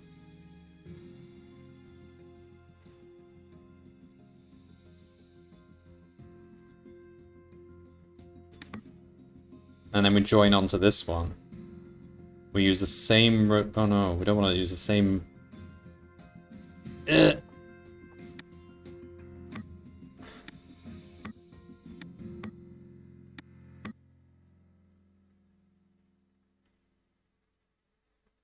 So we're holding on to C omega. Come down here. We use this same rotation. That puts the omega up. Oh! No, we want it down. What?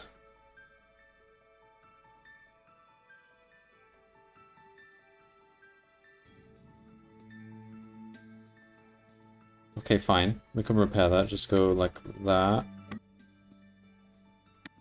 And that. So we've got C, omega, C, omega. So we should have C with omega to the left. Then we go here and we have C, omega down. Fine. Let's do that then. Then we go up here, we drop it, we output, and then we flip. We use the flip-flop. The second time, we go down here, return to the start.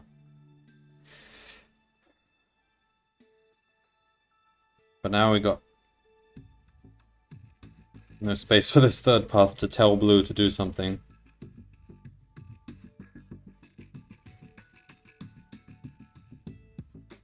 What do we want to do in the third path? Third path, we want to... Okay, let's do this.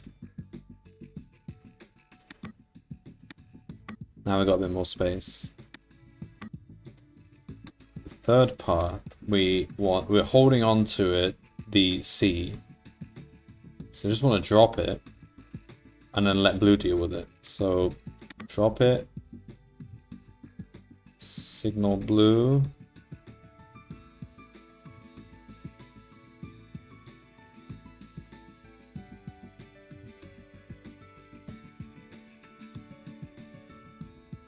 I don't have space to fit in one more sync. I guess I can put the start. I can put this whole thing to the left. No. Yeah. Do this.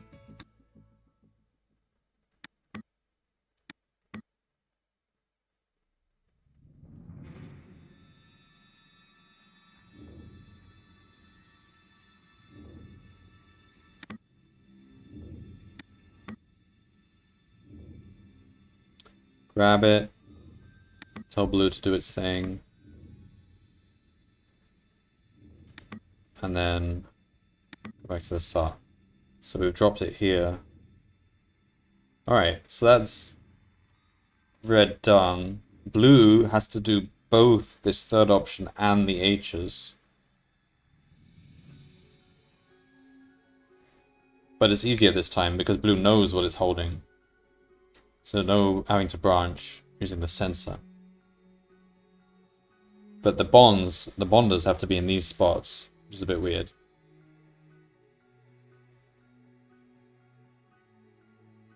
We have to cut it here and here.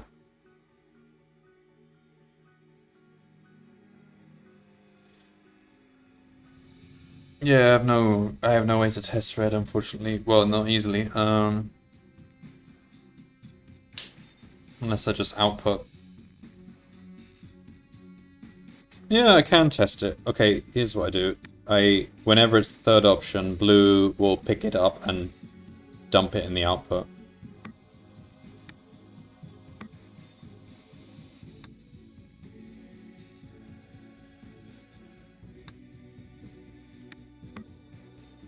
So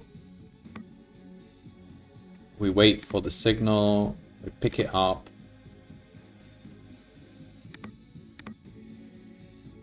Drop it there. Output it. And then give the signal. And then over here we just I don't know,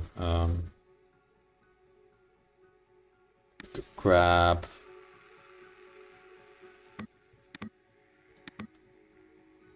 whatever we have and dump it there.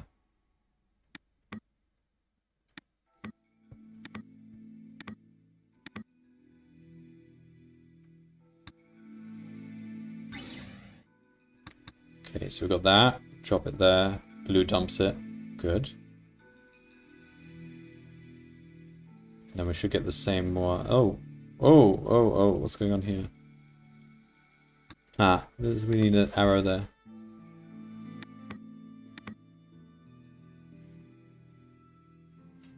Okay, so that one gets dumped.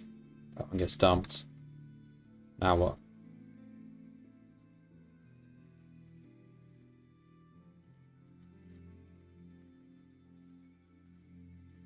Okay. That's the wrong...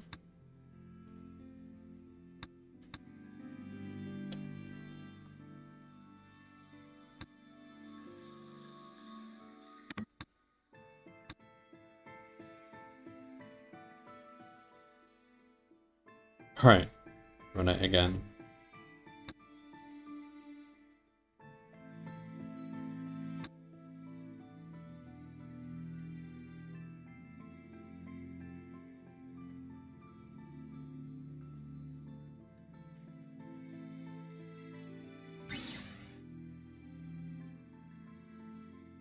Oh no, wait. It's gonna...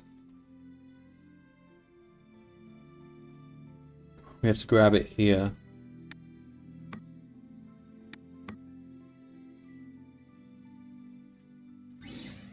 Yeah, okay. Start again. Oh, and... Yeah, just drop it here.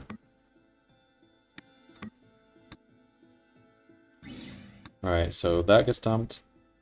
That gets dumped. So that seems to be... Okay. Alright. So it worked correctly for that molecule. So we got the different... this one now.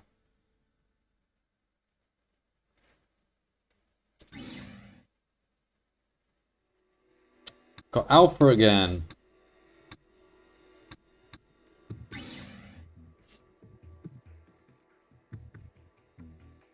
So this one worked. And then this one. Yeah, that one works too. And all the flip-flops reset. Okay. That's a start.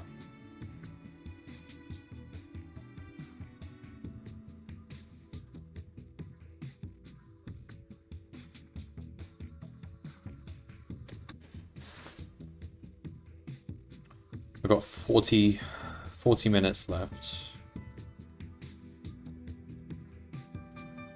then I'm free.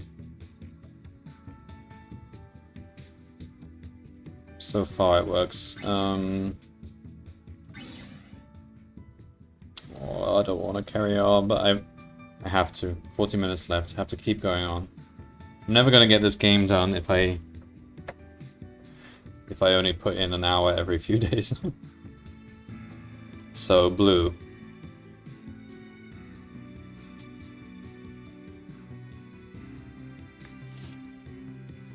Well, I do need just a toilet break at least, and get myself another tea.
Alright. Don't know if I'll... I think I'll get close to finishing this, this stream, but I don't know if I'll... That's true, I need to add something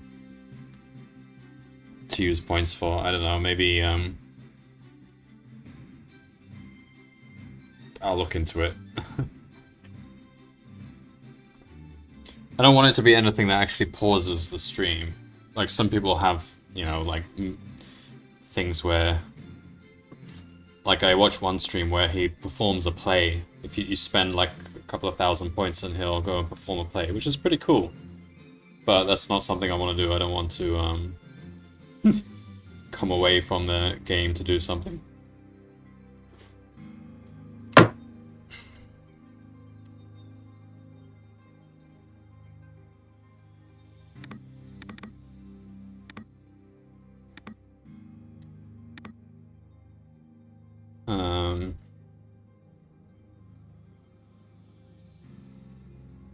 Okay, so blue.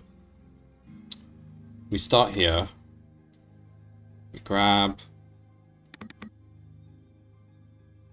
Make it like septic so that confuses you. Well, what does septics have? I know septic has the bot that you can play Azure Dreams on. I haven't really looked at the other options.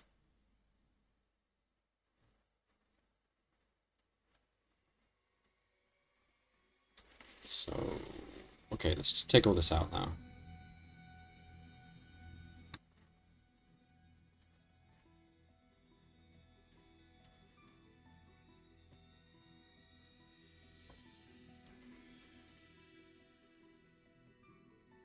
Used to have something to change his avatar expressions. Oh, yeah. That's cool. Like, that was something I wanted to do, and I might still do. Like, hire someone to make something like that. An avatar for Azure Dreams.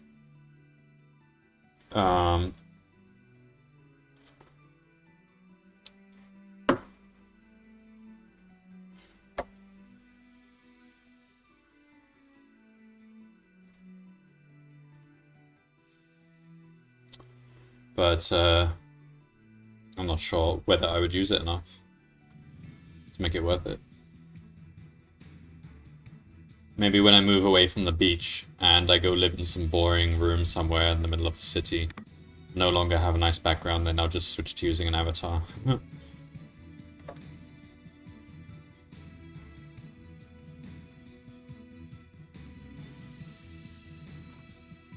Oh yeah, I remember now. Like, it has the confused eyes on it.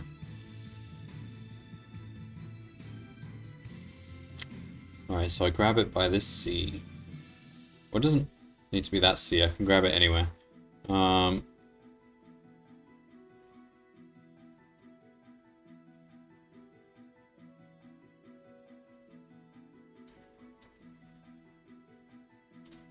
let's say I want to grab it by this top right corner, actually. So that's up here.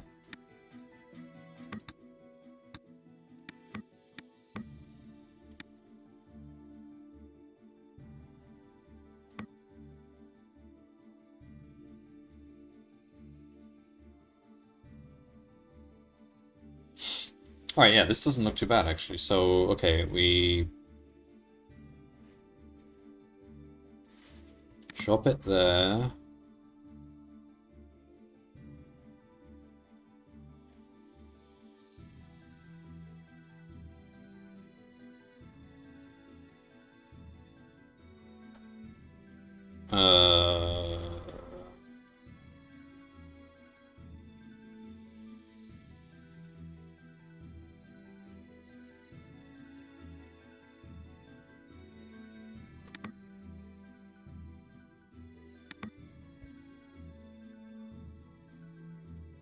Hesitant actually to... Okay, yeah, that's fine.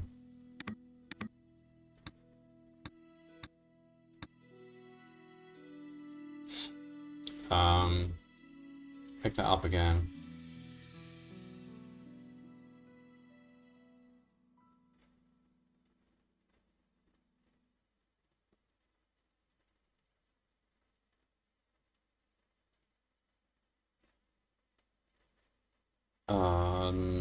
Now that's in the right orientation, so I can just drop that.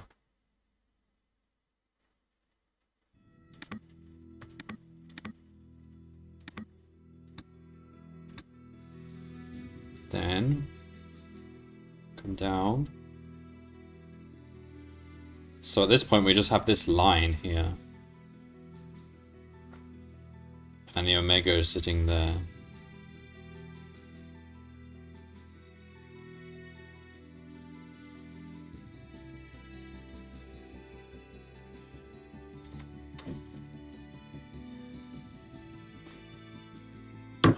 So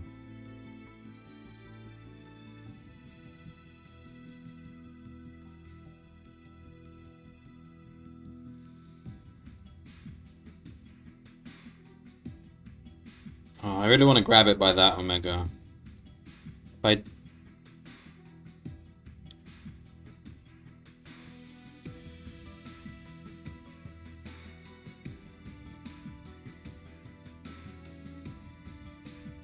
hang on, we can do this in a clever way. Let me do this. So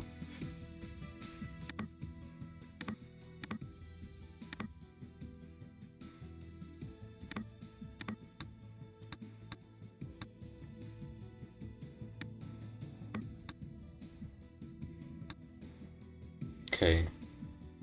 So it drops it. Debonds it, picks it up, it goes up there. Okay. So now we have space. So come down here. Pick it by this omega.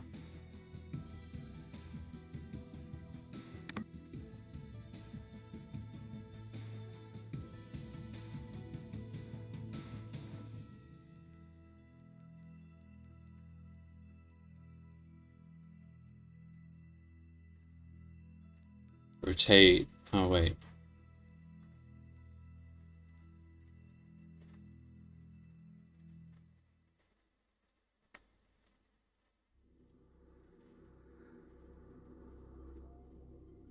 No, I would rather...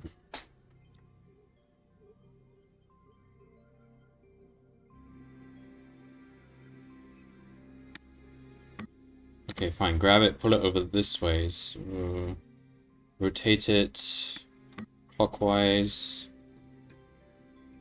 So holding onto the omega. We want to drop it there.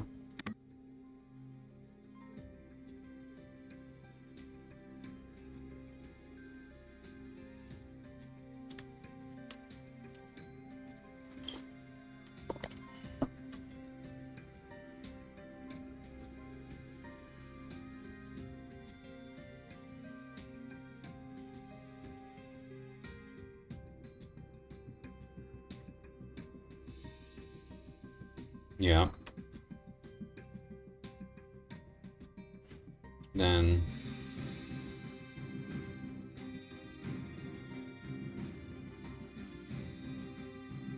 Okay, remove the bonds.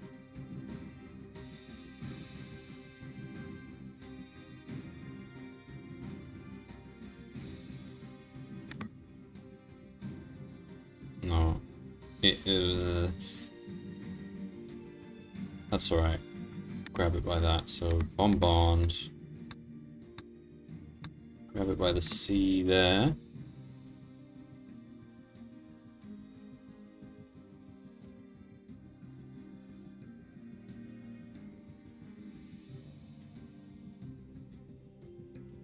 And then just join in here, but we can rotate it.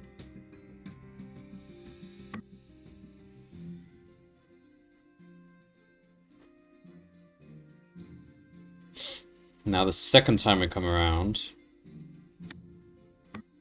go this way. We're picking up what's left, which is Omega C sitting like this. Oh, but there's no... okay. Let's do this.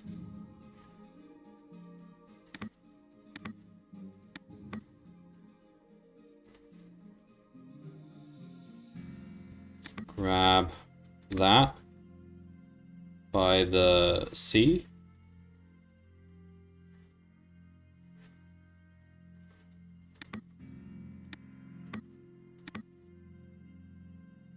Then we come up here.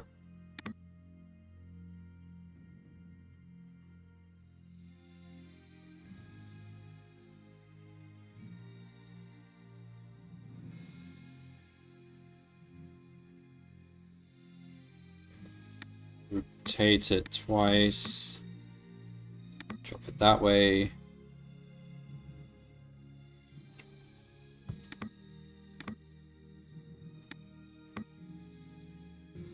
Output it.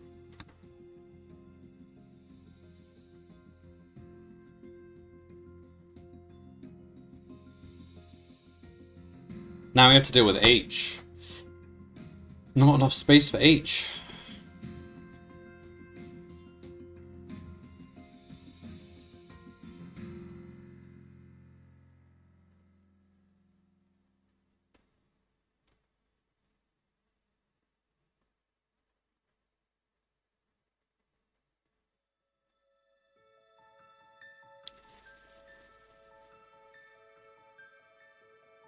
Might be.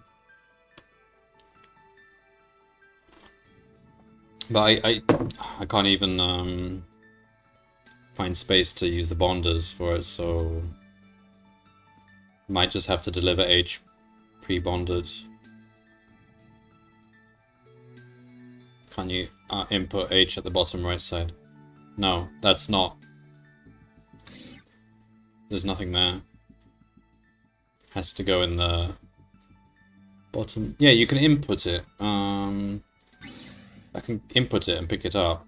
It's just not enough space to do what I wanted to do. I can then just drop it here, so it'll be in a different spot, which is fine. But it'll be bonded, which I guess is okay.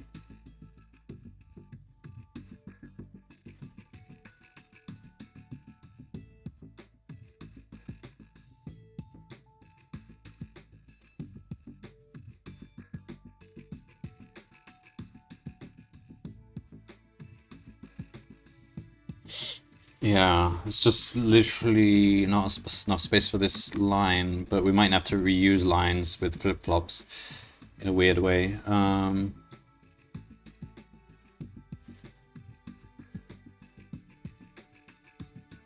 Okay, how about this? We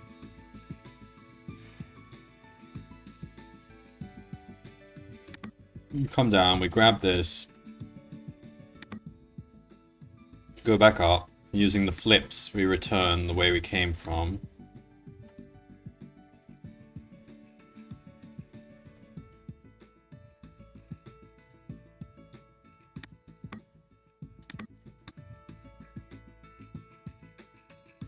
So we're now holding on to H's. We can drop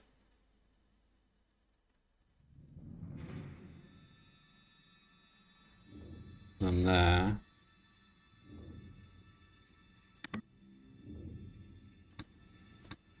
No, because we're holding on to something, we can't do that. We can drop it there. So we've gone down, we come back up. Now what? We...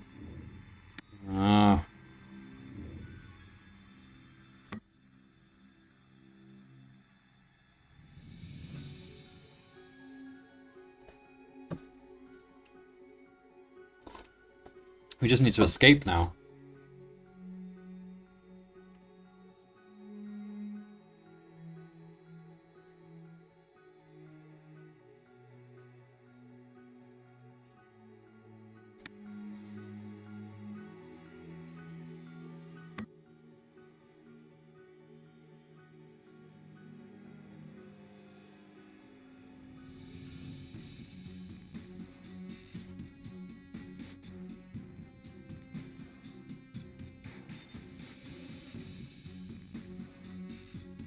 Can't you debond the H's at the first part of the sequence?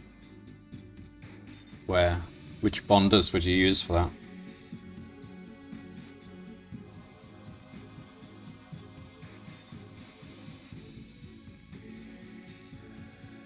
It becomes even trickier then because you have to bring two H's over there separately. And I don't even have space to even use these bonders.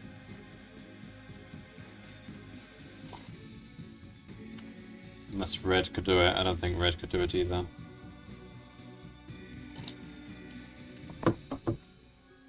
Alright, I think this can be...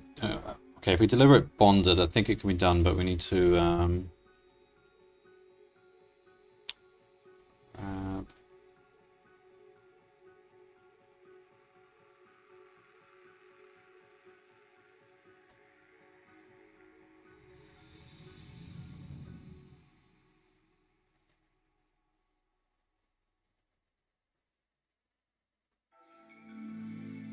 Okay, don't want to drop it there.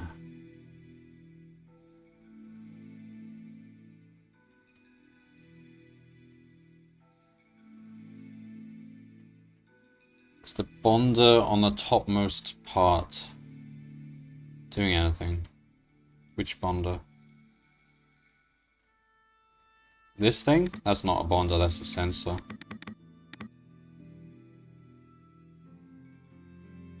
The only bonders are these two and these two. And they have to have two adjacent to break the bond between those two.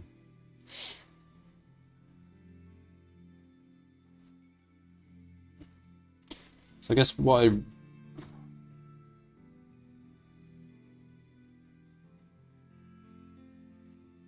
Let's see, how many times does it go through these? It goes through this one twice.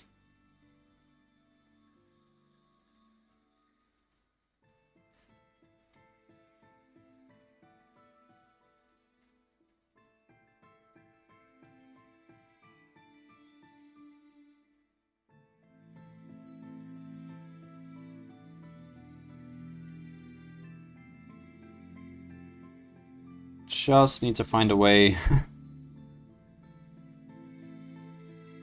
to get in there with the H's. I'm almost there. So I'm holding the H's. Come back here.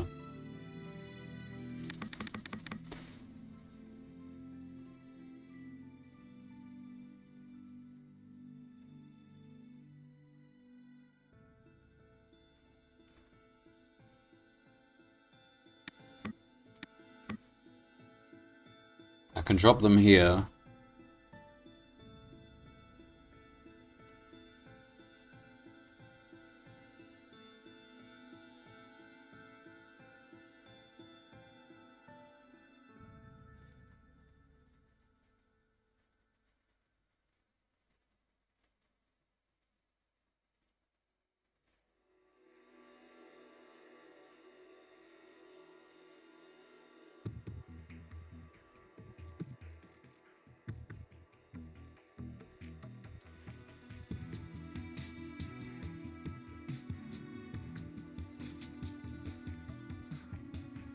I'm so close.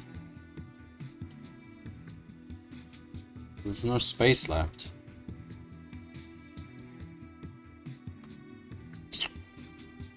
What if...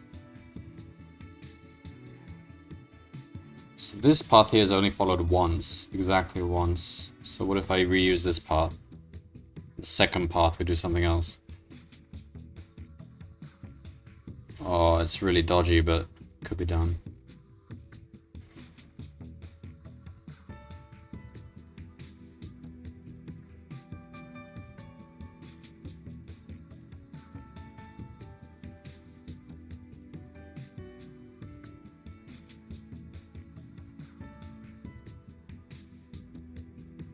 Yeah, okay. No. Kind of. Alright, so let's take that out. So I come down here, go down here, pick up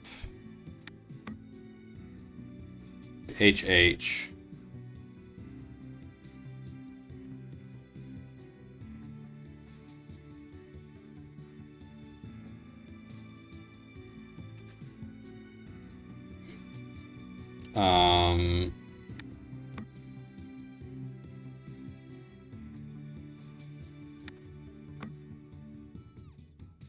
Just make it look the same as the C omega that in this part. This part is the final C omega. We're holding it.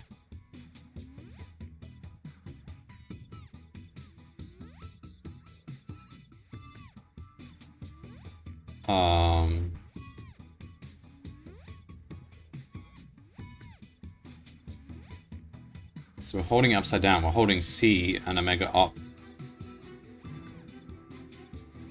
in that path, and we go up here and we rotate it.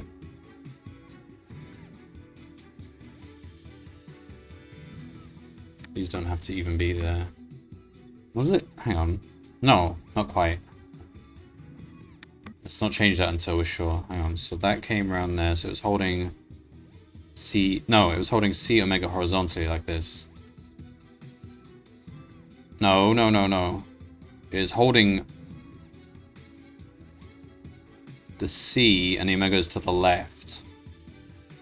Yeah. So it comes up here, goes up, rotates 1, so the omega is down. So I don't think we need that second rotation. We'll find out. That'll be an easy fix anyway. So that means here, we're holding HH. We have 1 anti-clockwise rotation. So if I rotate once, we're holding a bottom H and there's 1 H above us. Come down here. And now it's horizontal. Drop it in the same place, but it's actually HH like this. And on the second time we've been here,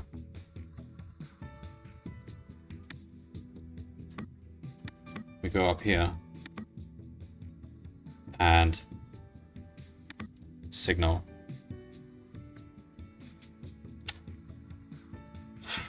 Does that work at all? Alright, so what we have is HH like that. And the next reactor, I have to sort that out. Alright, let's see.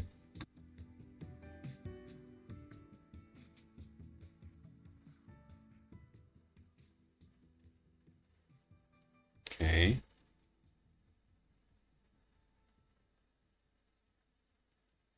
So we'll do it right the second time. Yeah. So all the flip-flops are reset correctly, I think. Alright, that works. And we can run it for a long time and eventually it clogs up. That's expected. Because that's now full. Okay. Oh. I got 10 minutes, 13 minutes left. Don't have enough time to finish this, but I feel like I've got the hardest part of this out of the way. If that's... Yeah, I mean, that seems doable now.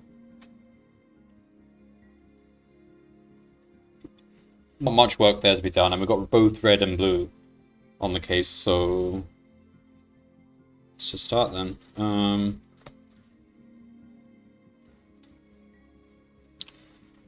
There's always something wrong. But, I mean, do you think there's anything wrong with the first reactor? As in, do you trust that we are delivering that? Because it looks like we are. In all 3 cases. That's the most important thing. As long as it's delivering that, then we can now deal with whatever that is.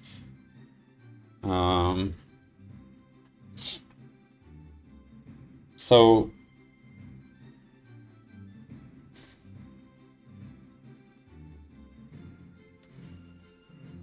Does the first and second molecule trigger H bonds as well? Does first and second molecule...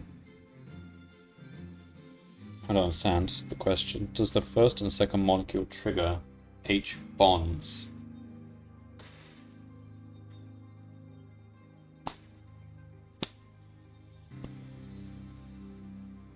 Oh. Oh god. Yeah, you just pointed out something completely horribly wrong, haven't you?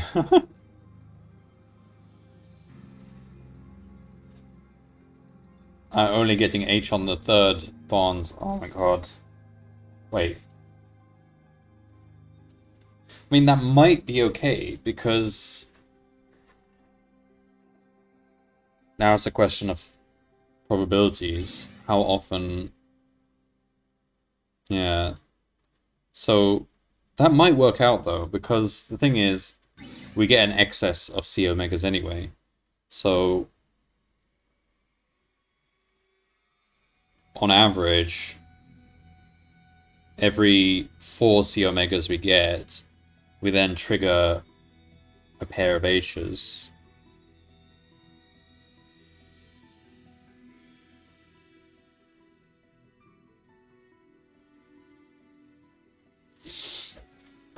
Hmm.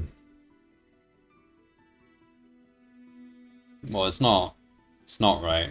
But I'm just worrying if there's enough pipe to handle that buffer. So roughly, we're getting about.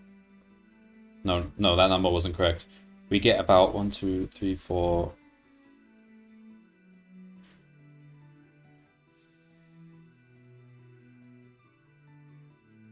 All right. On average, we get 1, 2, 3, 4, 5, 6, 7 C omegas, and then a pair of H's. 7 C omegas and a pair of H's.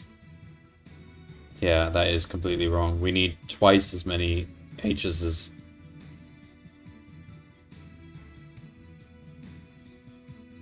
Basically, we need. Ideally, we want 2 pairs of H's for each C omega, but instead we're getting 7 C omegas for each pair of H's. So that's, yeah, it's horribly wrong.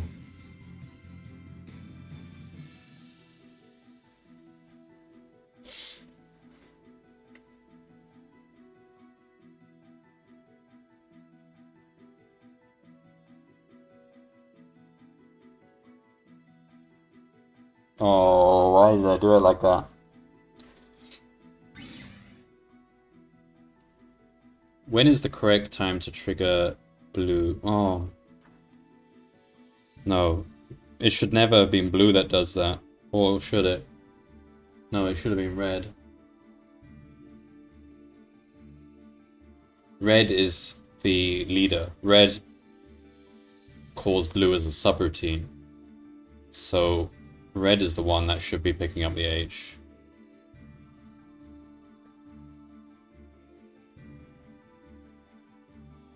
And blue only cares about that one task. So can we backtrack and get red to pick up that H? Possibly.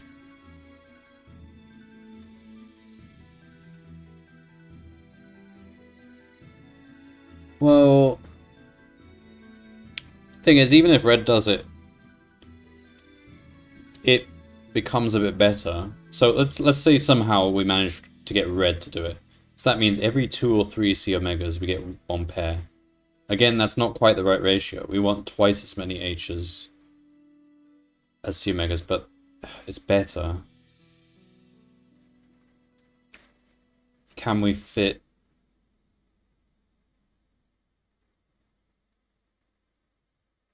But what if we have both? What if we keep blue doing this, but also tell red to do it as well? Or what if we... No, we can loop this somehow. Get blue to do this multiple times before it exits this flip-flop.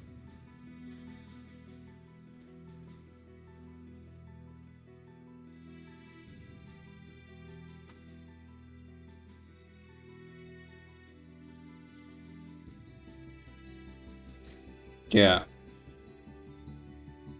Yeah, but the thing is, the idea would be it averages out because you get the third molecule 1 in 3 times anyway. So as long as you are looping through the hydrogen enough so that you're getting twice as many hydrogen pairs as C omegas on average, then yeah, but the fact that it's predetermined doesn't matter. In one iteration of this, it behaves as if it's random. So each of these comes with a 33% chance.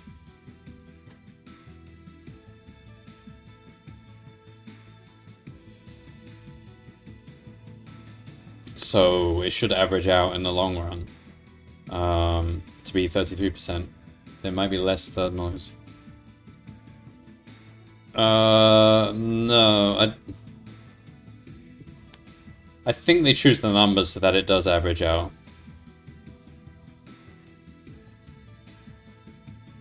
I think it's close enough. I think it'll be really it would be really problematic for the players of the game if the total number actually was not 33%. If it was completely different, then they'd probably have a different percentage there.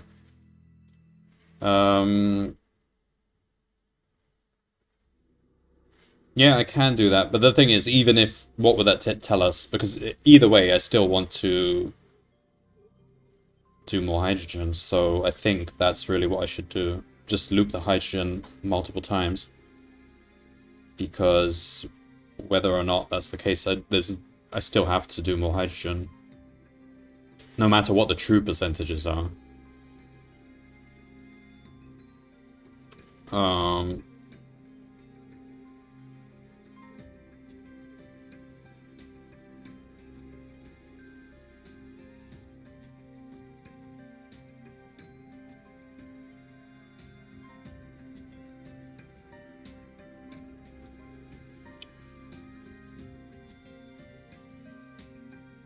Because, yeah, even if I count it and it turns out that the third one just comes a little bit less frequently, I would still proceed with looping the hydrogen, I think. How about creating H in the red line as well as in the blue? Yeah, I was thinking about that, but I can. But I think it's actually easier to just loop blue. Right now. But if it comes to that, I can do that. In fact, that is ideal, really. I just don't see where I can fit it in. I mean, okay, let's turn off, make blue invisible.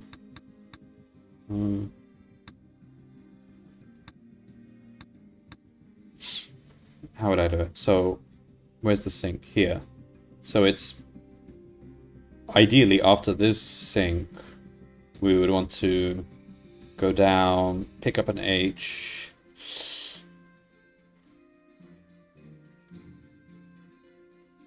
Okay, I can move those two, like, over here.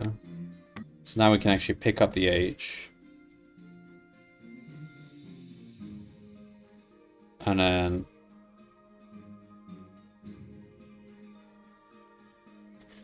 I mean, it wouldn't really matter, would it?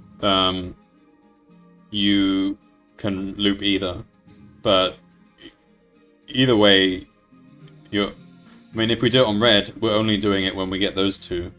And if we're doing it on blue, we're only doing it when we get that third one. So either way, it's just a question of how many times you loop it. With blue, you'd want to loop it more times to equalize the frequency you would get for red. So yeah, ideally you would do it for red. But, I mean, either way, it's just a question of how many loops to do. I'm just trying to see if we can actually get red to do it, though. So, here...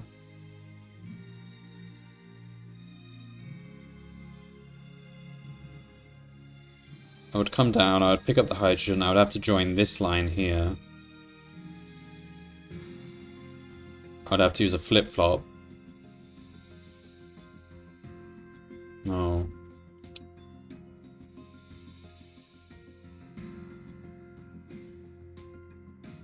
Can't join this line here. This is already has two different paths in it.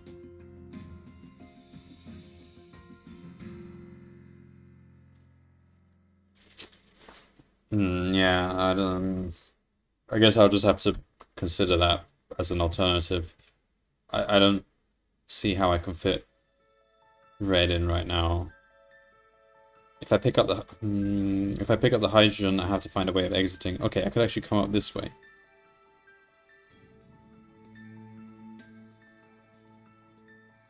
Move this stuff up somehow. But yeah, even looping, how do I actually loop? Because that is a that's another question. I would have to use a flip-flop to... So, I don't know, the first... So we go... The first time... Wait, oh, no. Yeah. So the first time we go down here.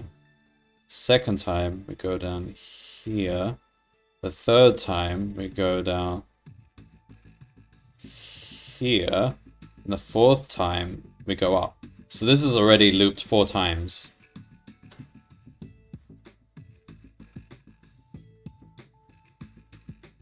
So we've already tripled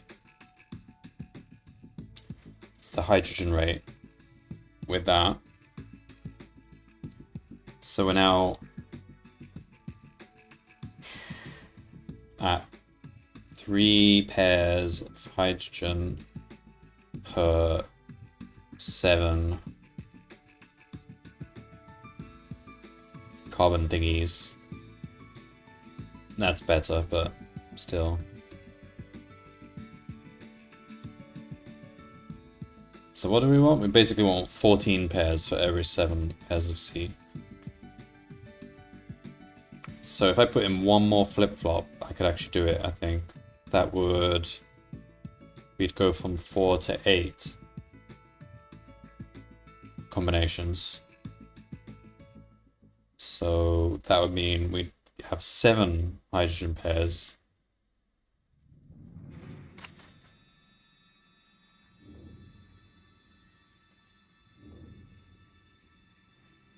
And if I did one more, we would have 15 hydrogens. Well, that would be the right number. If we'd had 4 of these flip-flops, then 15 times we would go down, and the 16th time we would go up. So that would result in 15 pairs of hydrogen, along with roughly 7 carbon mod thingies. That's 2 to 1, and what we want is 2 to 1, isn't it? Thing is, I can't actually fit those in, but maybe I can. Alright. That's what I have to figure out next time. Let's see if Azure Dreams has started, because this is... my head is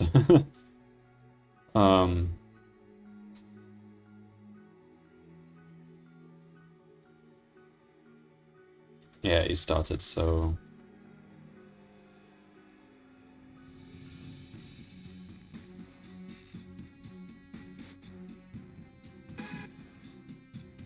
Alright.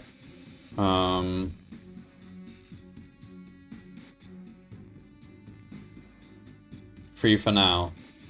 Until Friday. Or, yeah, Friday. You gonna sleep? Alright. Well, either way, I'm gonna raid Quantum anyway. I don't know if I have anyone else in chat. But... yeah, if you need to sleep, by all means do. Let me get out of this. Give my head a rest.